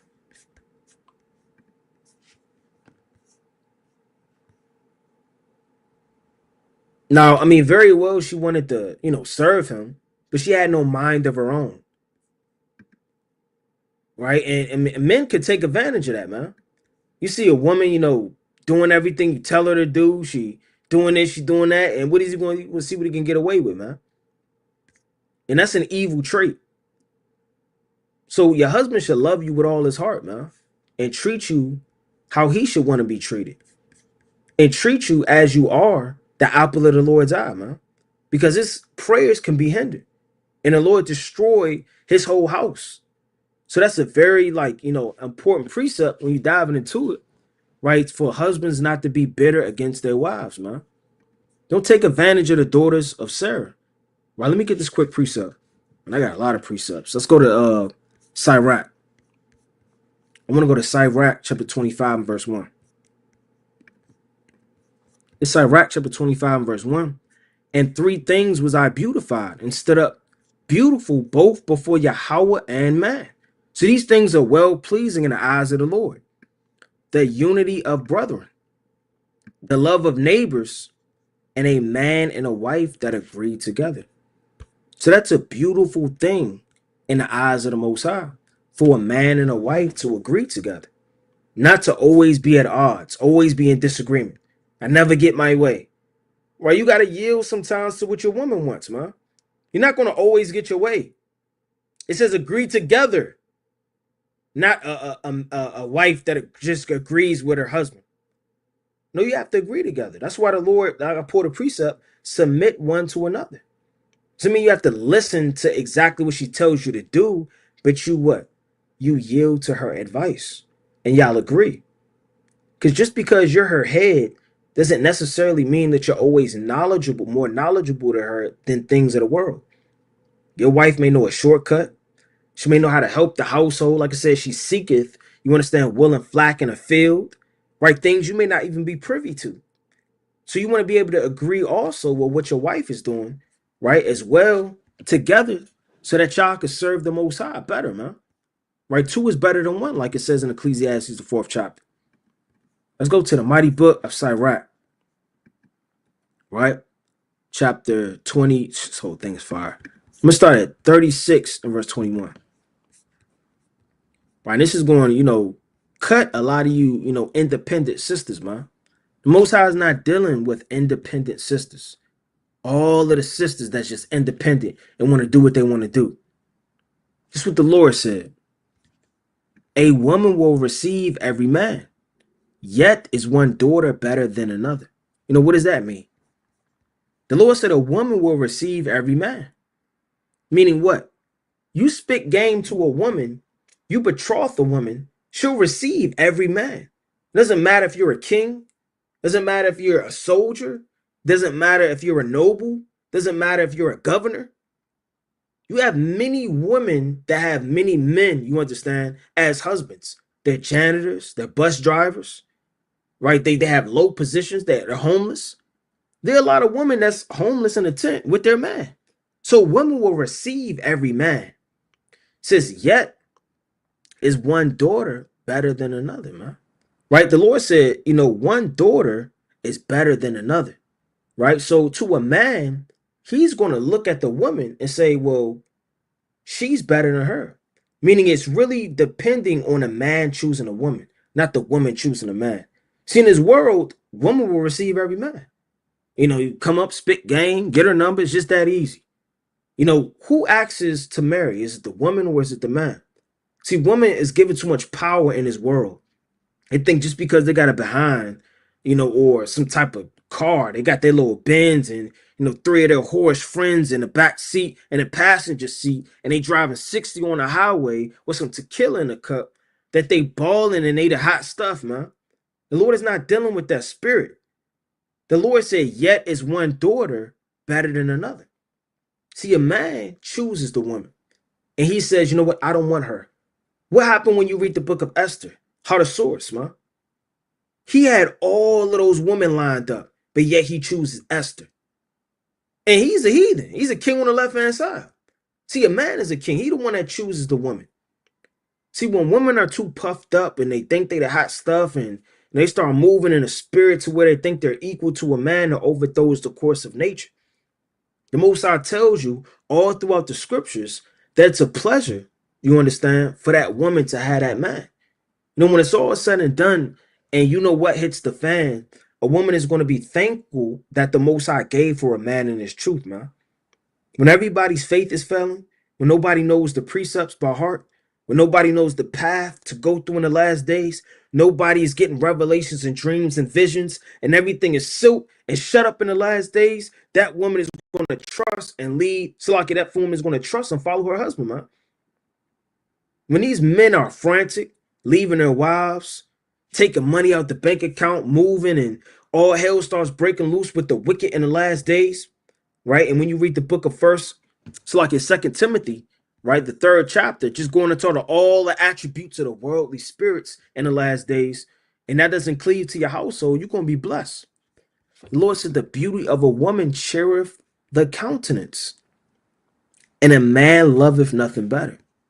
Now, this precept is so true. And the Lord said, the beauty of a woman cheereth the countenance, and a man loveth nothing better, man. Nothing better than a woman that's cheered up in her countenance. Right? That's not just saying she's just happy and she's dancing and she's clapping in the house. Cheereth the countenance, right, just goes into what, man? If your woman is happy, she's joyful, she's smiling, that's going to wash away a lot of the problems that a man has, man. See, a man comes home to what? A pillar of rest. So if she's not a pillar of rest, she's always complaining, never decked up. She not sharing her countenance. She always got her hands full, like, damn. I mean, a lot of people, they take shots before they go home, man. I got to deal with this shit. Take shots before they go home, man. Wait until they woman fall asleep, they're creeping in. A lot of people, they got their man cave. They never come out of their man cave. A lot of people are over their damn man house all the time because they don't want to go home. Let a man come home to a plate, a smile, and a comely voice, man. It'll make hell and captivity a whole lot easier. It says, if there be kindness and meekness and comfort in her tongue, then is her husband not like other men. Because other men deal with wicked women, right? He that getteth a wife beginneth a possession. So women have to come to the understanding and likeness that you are now your husband's possession. That doesn't mean cruelly and off and wickedly, but you belong to your husband. There may be times where your husband doesn't want you to go to the store. He wants you to stay home. He doesn't want you out past 10. He doesn't want you to wear that. He doesn't want you to wear that color. He doesn't want you to talk to that sister. That can't overthrow you following your husband because you dislike his position as a leader. We don't like everything our fathers, our mothers, and leaders, may have told us, man. You know how many people have walked away from Moses and became strangers in the wilderness? You know how many people that did their own thing that didn't want to follow leadership? Don't let that overthrow you. You now belong and are given as an inheritance and a blessing unto your husband, man. Right? And it says possession. Now, I want to get that word. Who are you to be a demon to your husband, man, when you are only given for possession?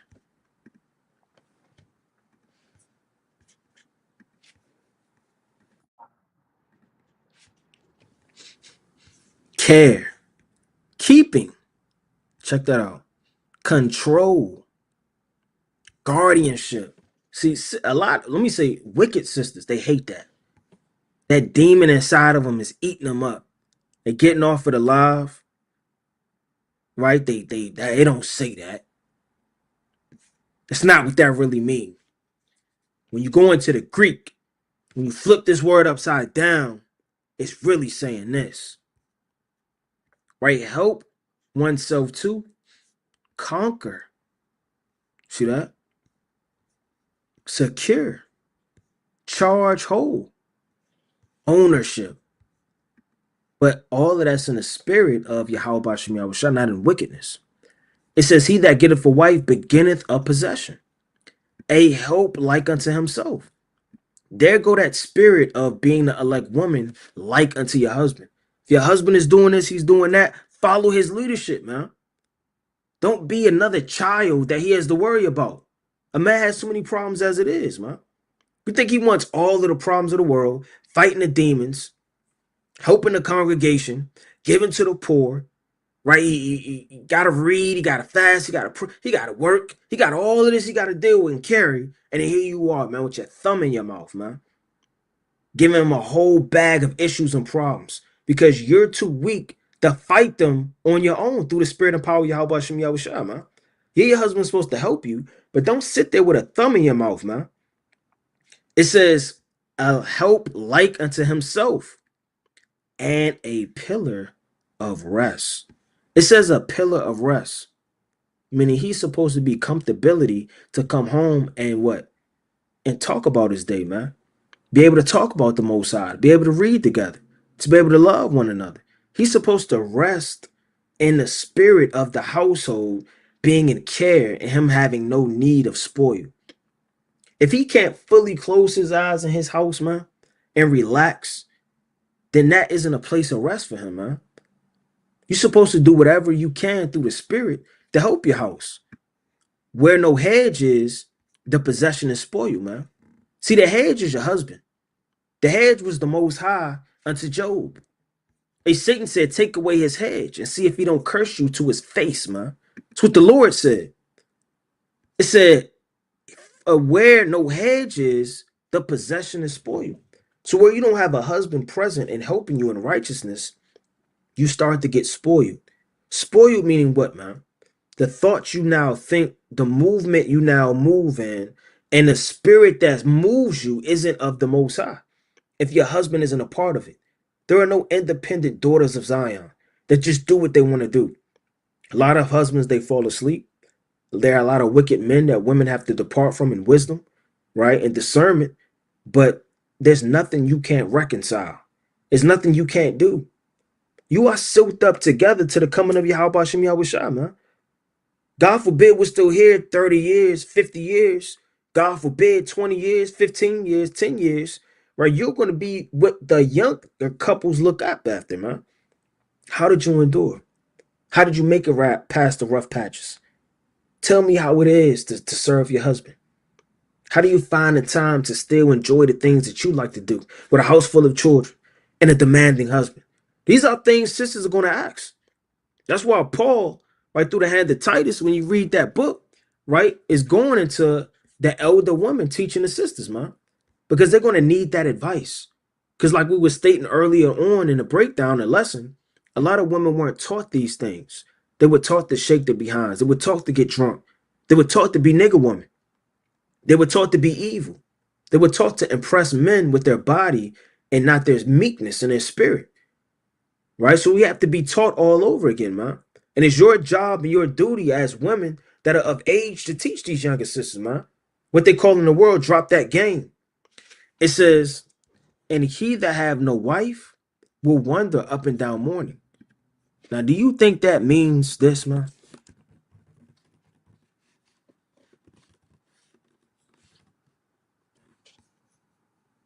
Do you think that if Sexy Red does not come home at 11 o'clock, right, that a man is going to be mourning? It's not talking about this type of woman, man. Because like they say in the world, right, she's for the streets. Right? Like a dog, like the Lord said, a shameless woman is accounted as a dog, a stray dog, just outside for whoever will feed her. And brothers can read between the lines. And the Lord said, and he that have no wife will wander up and down mourning. Right? So that's that type of spirit that your woman brings home, man. That you would literally mourn if she wasn't present. Right? Who will trust a thief well appointed that skippeth from city to city, and who will believe a man that have no house or lodge whatsoever the night taketh him? Let's go to the mighty book of Sirach, chapter 28, and verse number 15.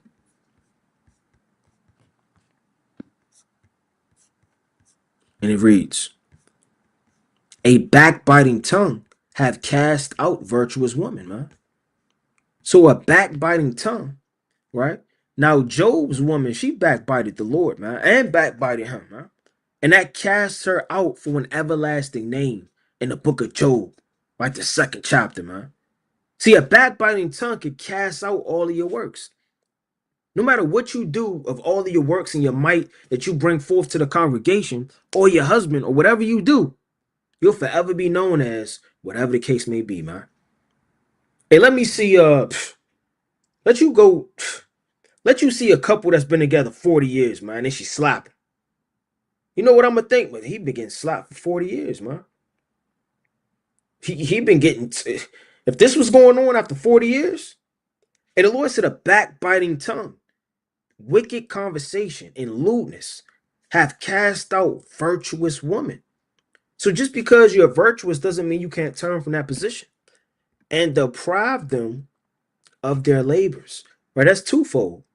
Right? It hinders you from doing work in the future, and deprives, meaning it takes away all your glory. It takes away everything you've done. Like we always go to the parable, or the riddle, or the comparison rather. A man, he could do good all season, but when it's time to show forth, he throws an interception. Or a man, he cheats, right? He's sitting there throwing an interception on purpose to the opposite team so they could score. And this man is in the Hall of Fame. He's shaving points, like they say in the world. He's doing things, overthrowing the ball on purpose. He'll forever be known as that man that overshaved, or it's like a man that shaved points on the Super Bowl. See, your Jay, what is his name? The man that stabs, or that was accused of stabbing. OJ. He's forever known as a stabber, man. He's not known as the football player. When you think of OJ, you immediately think of him stabbing somebody, man. Right? Look at this.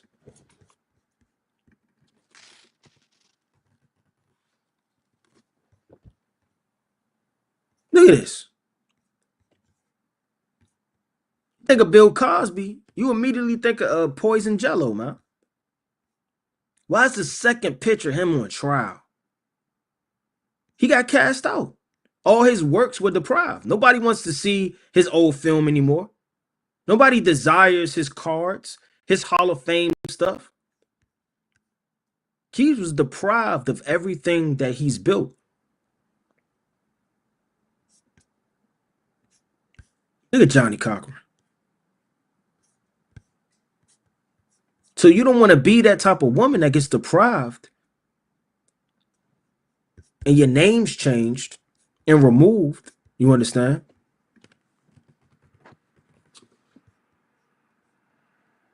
See this? Forever known as the knife. See, people making memes about him, laughing about him. Right? He even did a video where I probably can't find it. He was going like this in a video.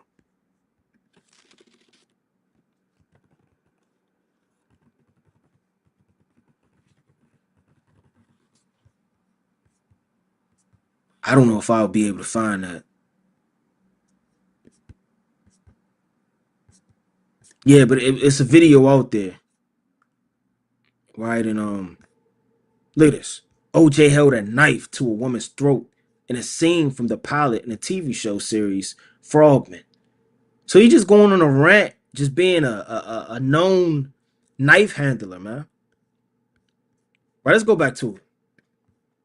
Right, so don't be that woman that's just known for XYZ, man. And everything you've built is all crumbled and shaved down. Let's go to the mighty book of Sirach, chapter 22 and verse 22.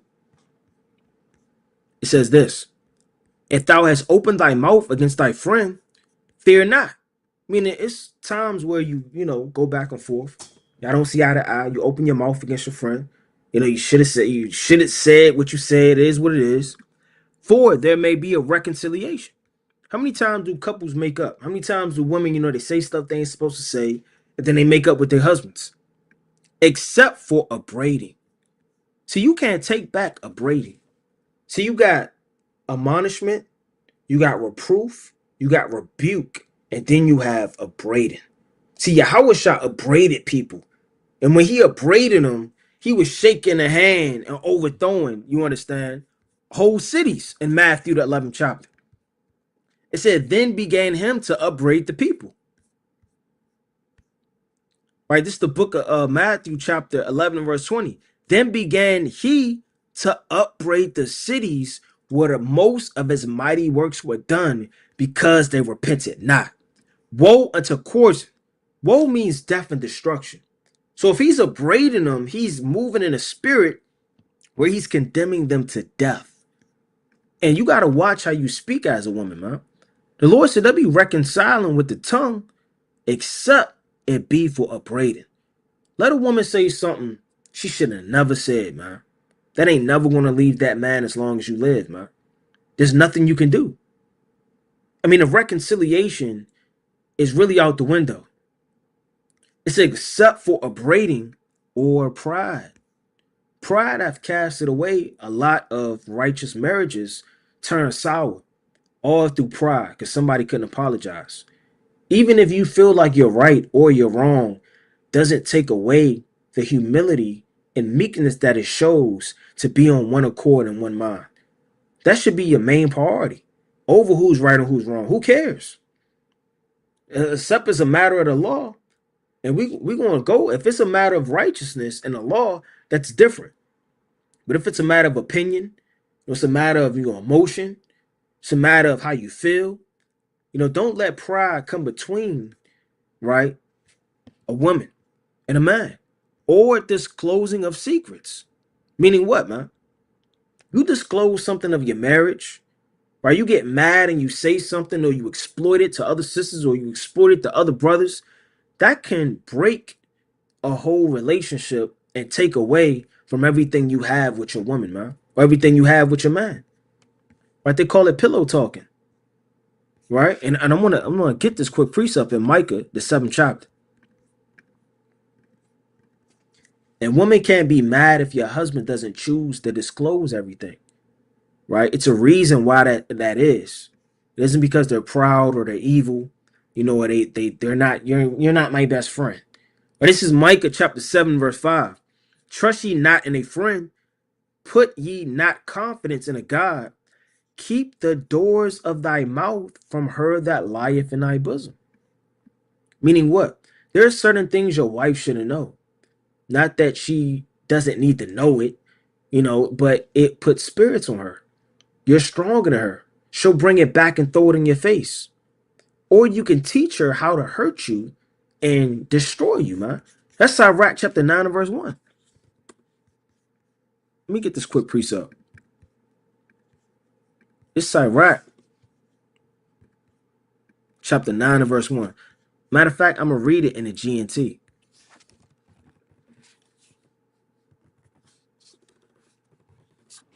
It's Sirach 9 and 1. It says, don't be jealous of the wife you love. You will only be teaching her how to do you harm, man. So the more a man discloses to a woman of his weakness, the more you're showing her, or a woman can use to destroy you, man. That's why it's good sometimes not to explain everything, because what's going to happen? Disclosing of secrets. Here you are going into something with a woman you shouldn't be going into, and she uses it against you, or whatever the case may be. See, these things you have to use wisdom with. That's why the application of precepts is the only way your household is going to flourish into a kingdom. That's the only way. The pride, the leaning on your own understanding, you going to these internet counselors and these videos, and you scrolling and you looking up these terms, and you start to get succumb by the beast in her mentality and thought process, right? You're going to be overtaken, disclosing the secrets, or a treacherous wound. But these things will every friend depart, right? So, I mean, that's something you got to also consider, as being a woman. The upbraiding, the pride, disclosing the secrets, understanding that your husband may not tell you everything, right? It's not that it's evil. If your husband can pull a precept for everything that he's doing and justify himself, right, will justify the words of God, rather, right, in his stead by applying them, you can't be mad, right? That just goes into you being humble and meek, man. And the Lord said, let me get this quick precept.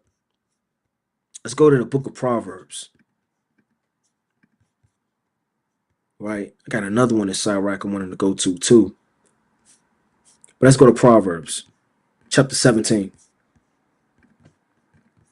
in verse number 22. A merry heart doeth good like medicine, like a medicine, but a broken spirit drive the bones.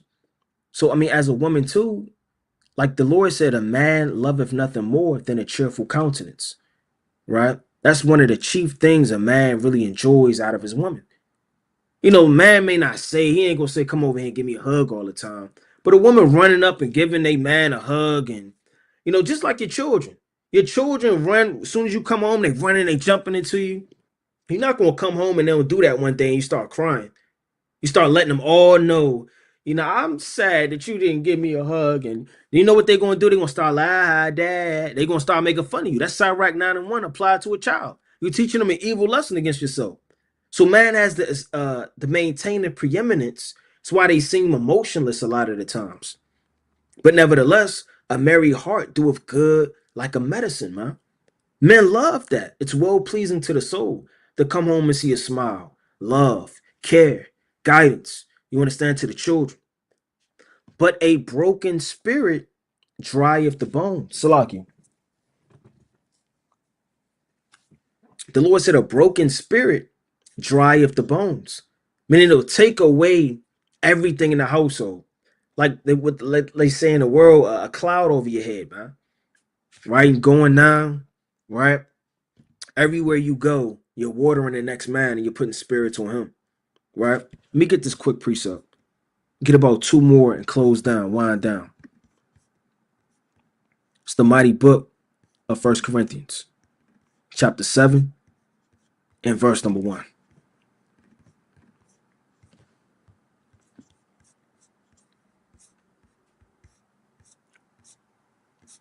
Right, this is the mighty book of 1 Corinthians, chapter 7, right, in verse number 2. Nevertheless, to avoid fornication, let every man have his own wife, and let every woman have her own husband. Why? Because when you go into the spirit of the church of Corinth, they had a heavy fornication spirit. You can read about that in 1 Corinthians, the 5th chapter. So Paul had to come and judge the matter, right? Not being present in the 5th chapter, but writing a letter in the 7th chapter to break down the fornication and the unity of the wife and the husband because of that spirit that was going on. Let the husband render unto the wife due benevolence, and likewise also the wife unto the husband, man. So, I mean, this thing isn't just the woman. The man has to show respect. It may be times where, a man has to wash the dishes. He may have to do the laundry. He may have to cook. He may have to help in a way where a woman lacketh or may not be able to fulfill that office for that time and that season. And you have to show respect and honor one to another. The wife have not power of her own body. That don't mean he snap and he tell you what to do. Meaning you are one flesh. So who are you to control her and who is she to control you? Not saying that he's not a leader and that he can't lead you about, but meaning what? Y'all one flesh, so her needs are your needs. Your needs are her needs. Sexually, spiritually, whatever's going on, you have to be, together as in the mind of Yahweh Shem Yahushua. Y'all are one flesh. So, I mean, your flesh can't hop outside itself and do what it wants to do. Right? My hand is attached to my body. Whatever my body does, my hand has to do. Defraud ye not one another. And a lot of just speaking and very honestly, like the scripture saith, that's what women use as a weapon sometimes to men. You can see that in the world, you see that in movies, you may hear of that of accounts and counsel. Women may up and move and just go somewhere for a second and come back. And the Lord said, defraud ye not one another.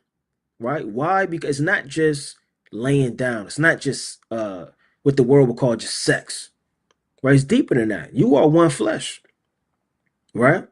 And when you dive into it, spiritually, let me get this quick precept. You put spiritual on one another when you don't join together, man.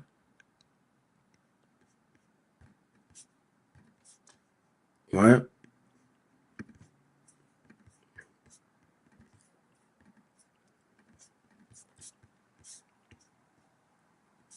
Right, this is the mighty book. Salaki, bear with me. 1 Corinthians 6. And I'm going to start at 15. Know ye not that your bodies are the members of Christ? Shall I take the members of Christ and make them the members of an harlot? God forbid. What, know ye not that he which is joined to an harlot is one body?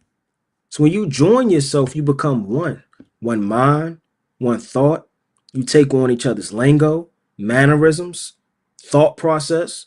You may already cook macaroni and cheese, greens, whatever the case may be, because, I mean, you know your husband like it. Y'all of the same mind. You move the same way. Or you may not want something set up in the house like that because you know your husband don't want it set up like that, man. Y'all one body. Y'all think the same. You move the same. What he wants now becomes what you want. It says, for two of saith he shall be one flesh. But he that is joined unto the Lord is one spirit.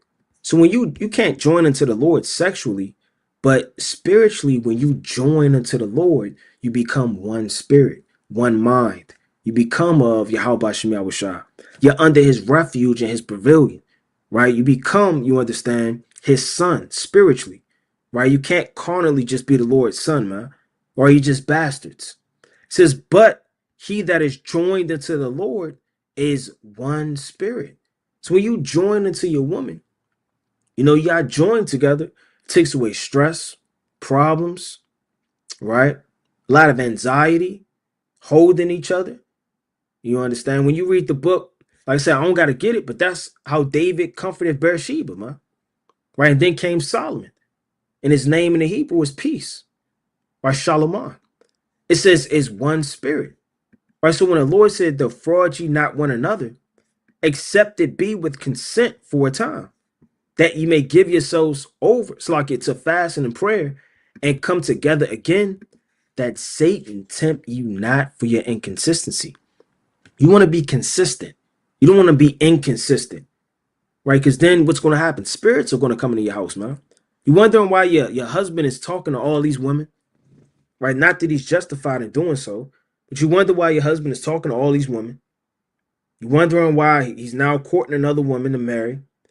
You're wondering why, you know, you're not getting the same attention you used to get. You're wondering why spirits is in your house, man. It's because of you. By you not applying the precepts. You know, and don't treat laying down like a chore, man.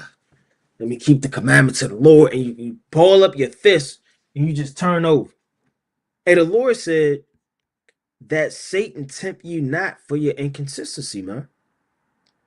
So the beautiful knowledge and wisdom, right, and counsel that the Apostle Paul is giving is to what? Is to help a righteous marriage. It says, but I speak this by permission and not a commandment. For I would that all men were even as myself, but every man have his proper gift of God, one after this manner and another after that manner. Meaning I wish men were like myself, because Paul didn't have a wife. Paul went about with his mind and his soul fully fixated on Yahweh Shem Yahushua. But see, when man doesn't, you know, lay down with his woman, or man is at odds with his wife, it puts a spirit on him and it could take away from the work of God. That's why the Lord said, him that haveth no wife wander up and down mourning. Could put spirits on you, man. You're lusting, right? You're idle, right? You all out of order. You know, these things befall, right, men that Satan tempts you. Satan tempts your marriage, man. That's a very important attribute you got to remember. Satan is just always in your thoughts. He's in your marriage. And whenever there's a breach of you not applying the precepts, he's going to attack, right? It's the mighty book of 1 Timothy chapter 5 and verse 10. Well reported of good works. There go that woman again, right? The widowed woman, right? She's well reported of good works. She doesn't have one or two. She has many. If she had brought up children, right? And bringing up children is hectic. Changing diapers, yelling, screaming. You got to cook. You got to clean. You got to teach them. Got to make sure they're on the right track. You got to pray for them. You got to be diligent over the state of your flock. It says, if she have lodged strangers, if she has washed the saints' feet, that's humility. If she have relieved the afflicted, if she have diligently followed every good work. That's what makes the widow woman so, you know, elect, if you would say, or for lack of better terms in this chapter. Because now that she lost her husband, she took on the church as her husband, spiritually. Meaning whatever attribute she would have done for her husband, she now does to strangers. She now does to the afflicted. She now does to the children. And then her mind is solely fixed on following Yahweh Shem Yahweh Shah and whatever the church needs, man. Right? She didn't go back to just get another husband, take a fast, easy way out to fulfill the lust of her flesh. She didn't just go idle and fall back away in the world. It says, but the younger widow refused. But then they refused to take on these attributes. Why? So it says, for when they had begun to wax wanton against Christ, they will marry, having damnation, because they have cast off their first faith. Right? Not saying if you marry again as a widowed woman that you're going to be destroyed, but the spirit you're in, it says in verse 11, but the younger refused, for when they had begun to wax wanton against Christ. See, to do all of those things as a widow and an elect woman starts to be burdensome. And it was easy for a woman to just put up her children for adoption, leave her husband, wax wanton against the words of God to not fulfill her lust in the things that please her. See, your mind of not serving the Lord is fixed and evidently brought forth, having damnation because she cast off her first faith. The first faith is what? The church, the needs of the elect, right? The needs of the Most High that he made manifest that a woman in her office could do. She has no responsibilities. Her responsibility now is the church. And withal, they learn to be idle, wandering about from house to house. And not only idle, but tattlers, also in busybodies, speaking things which they ought not. They on the phone all night, gossiping, rambling, all on housewives of Atlanta, housewives of Detroit, housewives of New Zealand's, right? They all over the place. They sitting up there gossiping and telling the newest breakdown and the newest news. And did you hear this? And did you see that? I will therefore that the younger woman marry, bear children, guide the house, give none occasion to the adversary to speak reproachfully. So when you read the scriptures, it's not manifest like the world does for a woman to be a whore. You immediately, when you young, supposed to get married. See, these old whores now and whoremongers, right? They live a life of evil and wickedness, and then they want to get a wife and get a husband, right? When they in their late 30s, man, early 40s, early 50s. You got people right now on this earth, 50 years old, looking for a wife. Now I'm ready to settle down. You're 40 years old. Your youth, your uprising, your strength is now gone from you. And all you could really give your woman is old voice. It's your favorite noise to make in the middle of the night. That's all you can give your woman. Right? And then she clicking that light on like an addict. Right? She turning over herself. She can't even twist her back good, man. Right? And before she can explain to you, what do you need? You fell asleep. It says, bear children and guide the house, give none occasion to the adversary to speak reproachfully. There go that good name of a woman being again, man. You don't want to give no occasion to the adversary to speak reproachfully and destroy you. It says, for some already turned aside after Satan. Turned aside after Satan meaning what? To the world. You know?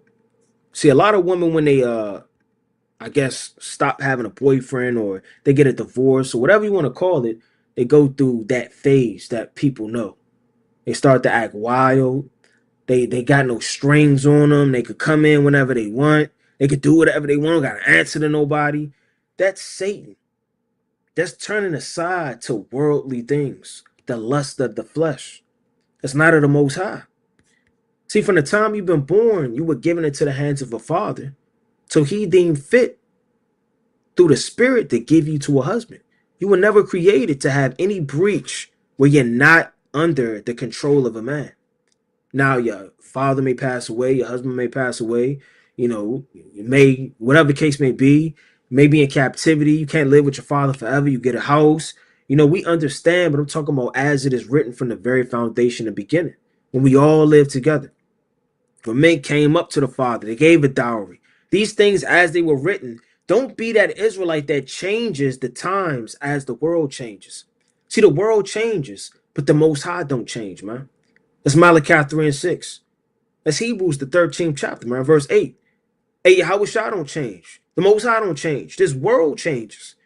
Laws change in this world. Women change. Men change.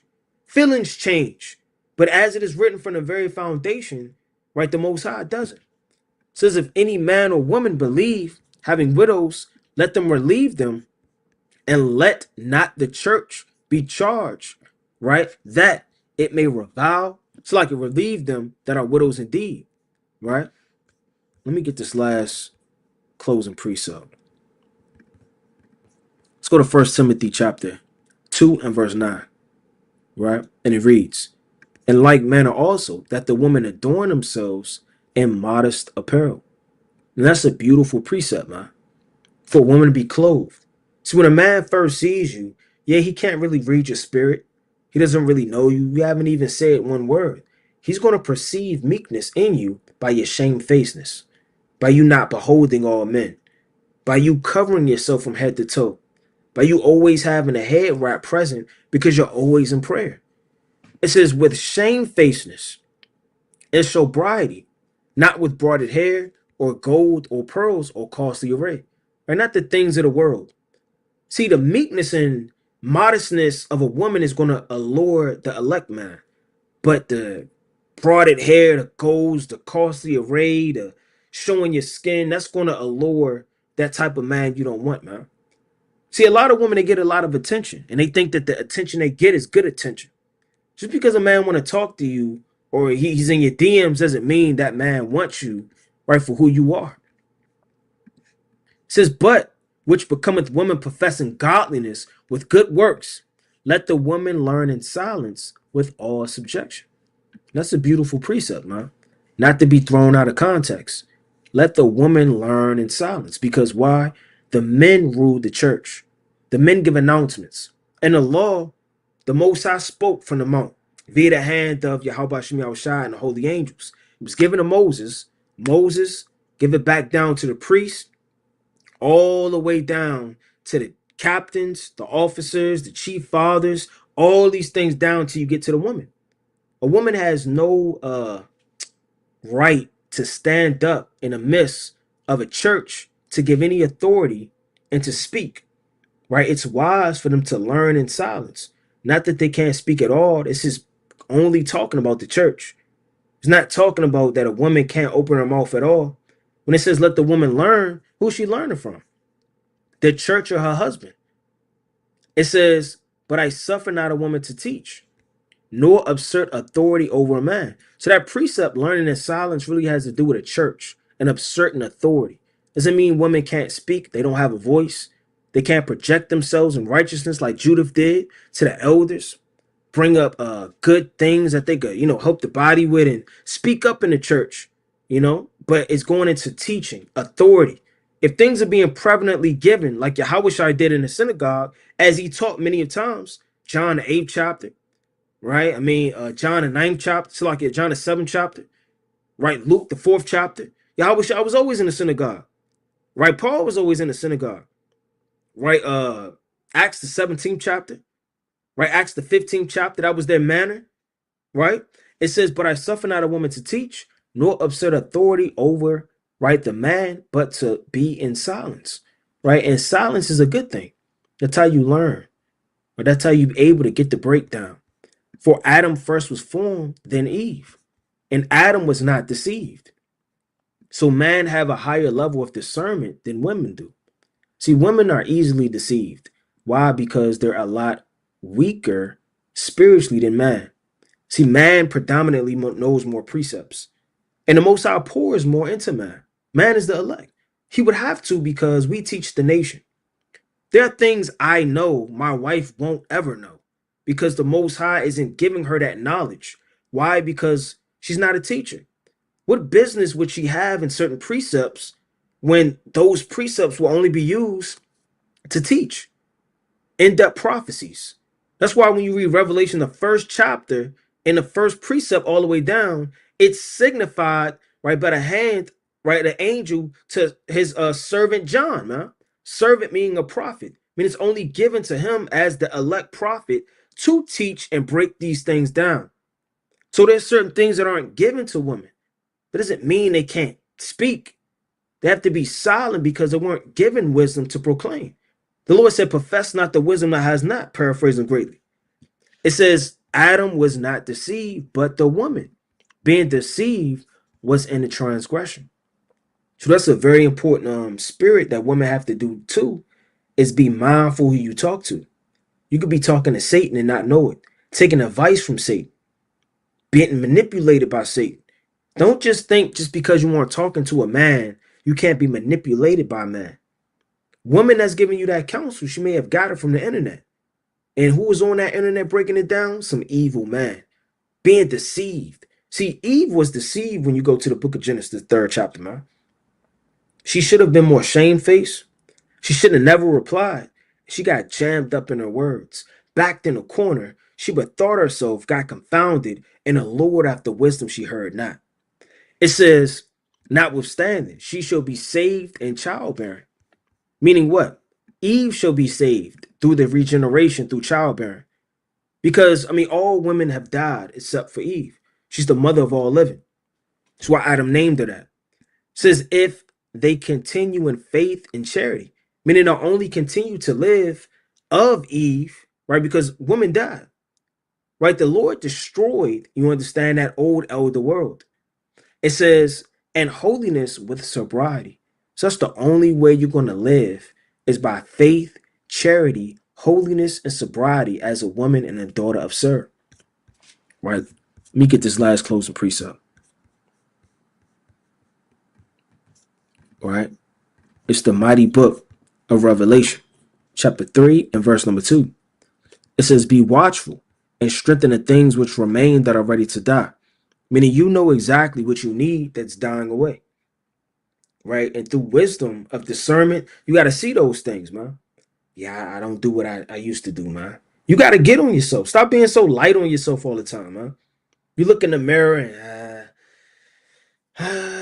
it's not that bad. I haven't fasted in 4 months. It's not that bad. I haven't read in 3 weeks. It's not that bad. But let it be you looking at yourself in the mirror carnally, man. And you got a zit or some type of cut, and women pat it up. You look at, I don't know if right, you pop that little, wiping it off. Men looking at their hair, they shape up a little crooked. They going like this. You all in yourself carnally, man. But when it comes to you being spiritually examining yourself, nobody does that. You always give yourself a pat on the back. Everything's going to be okay.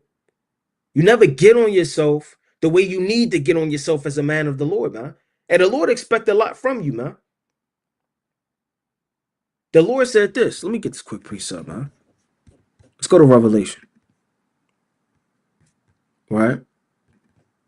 The Lord expects a lot of you, man.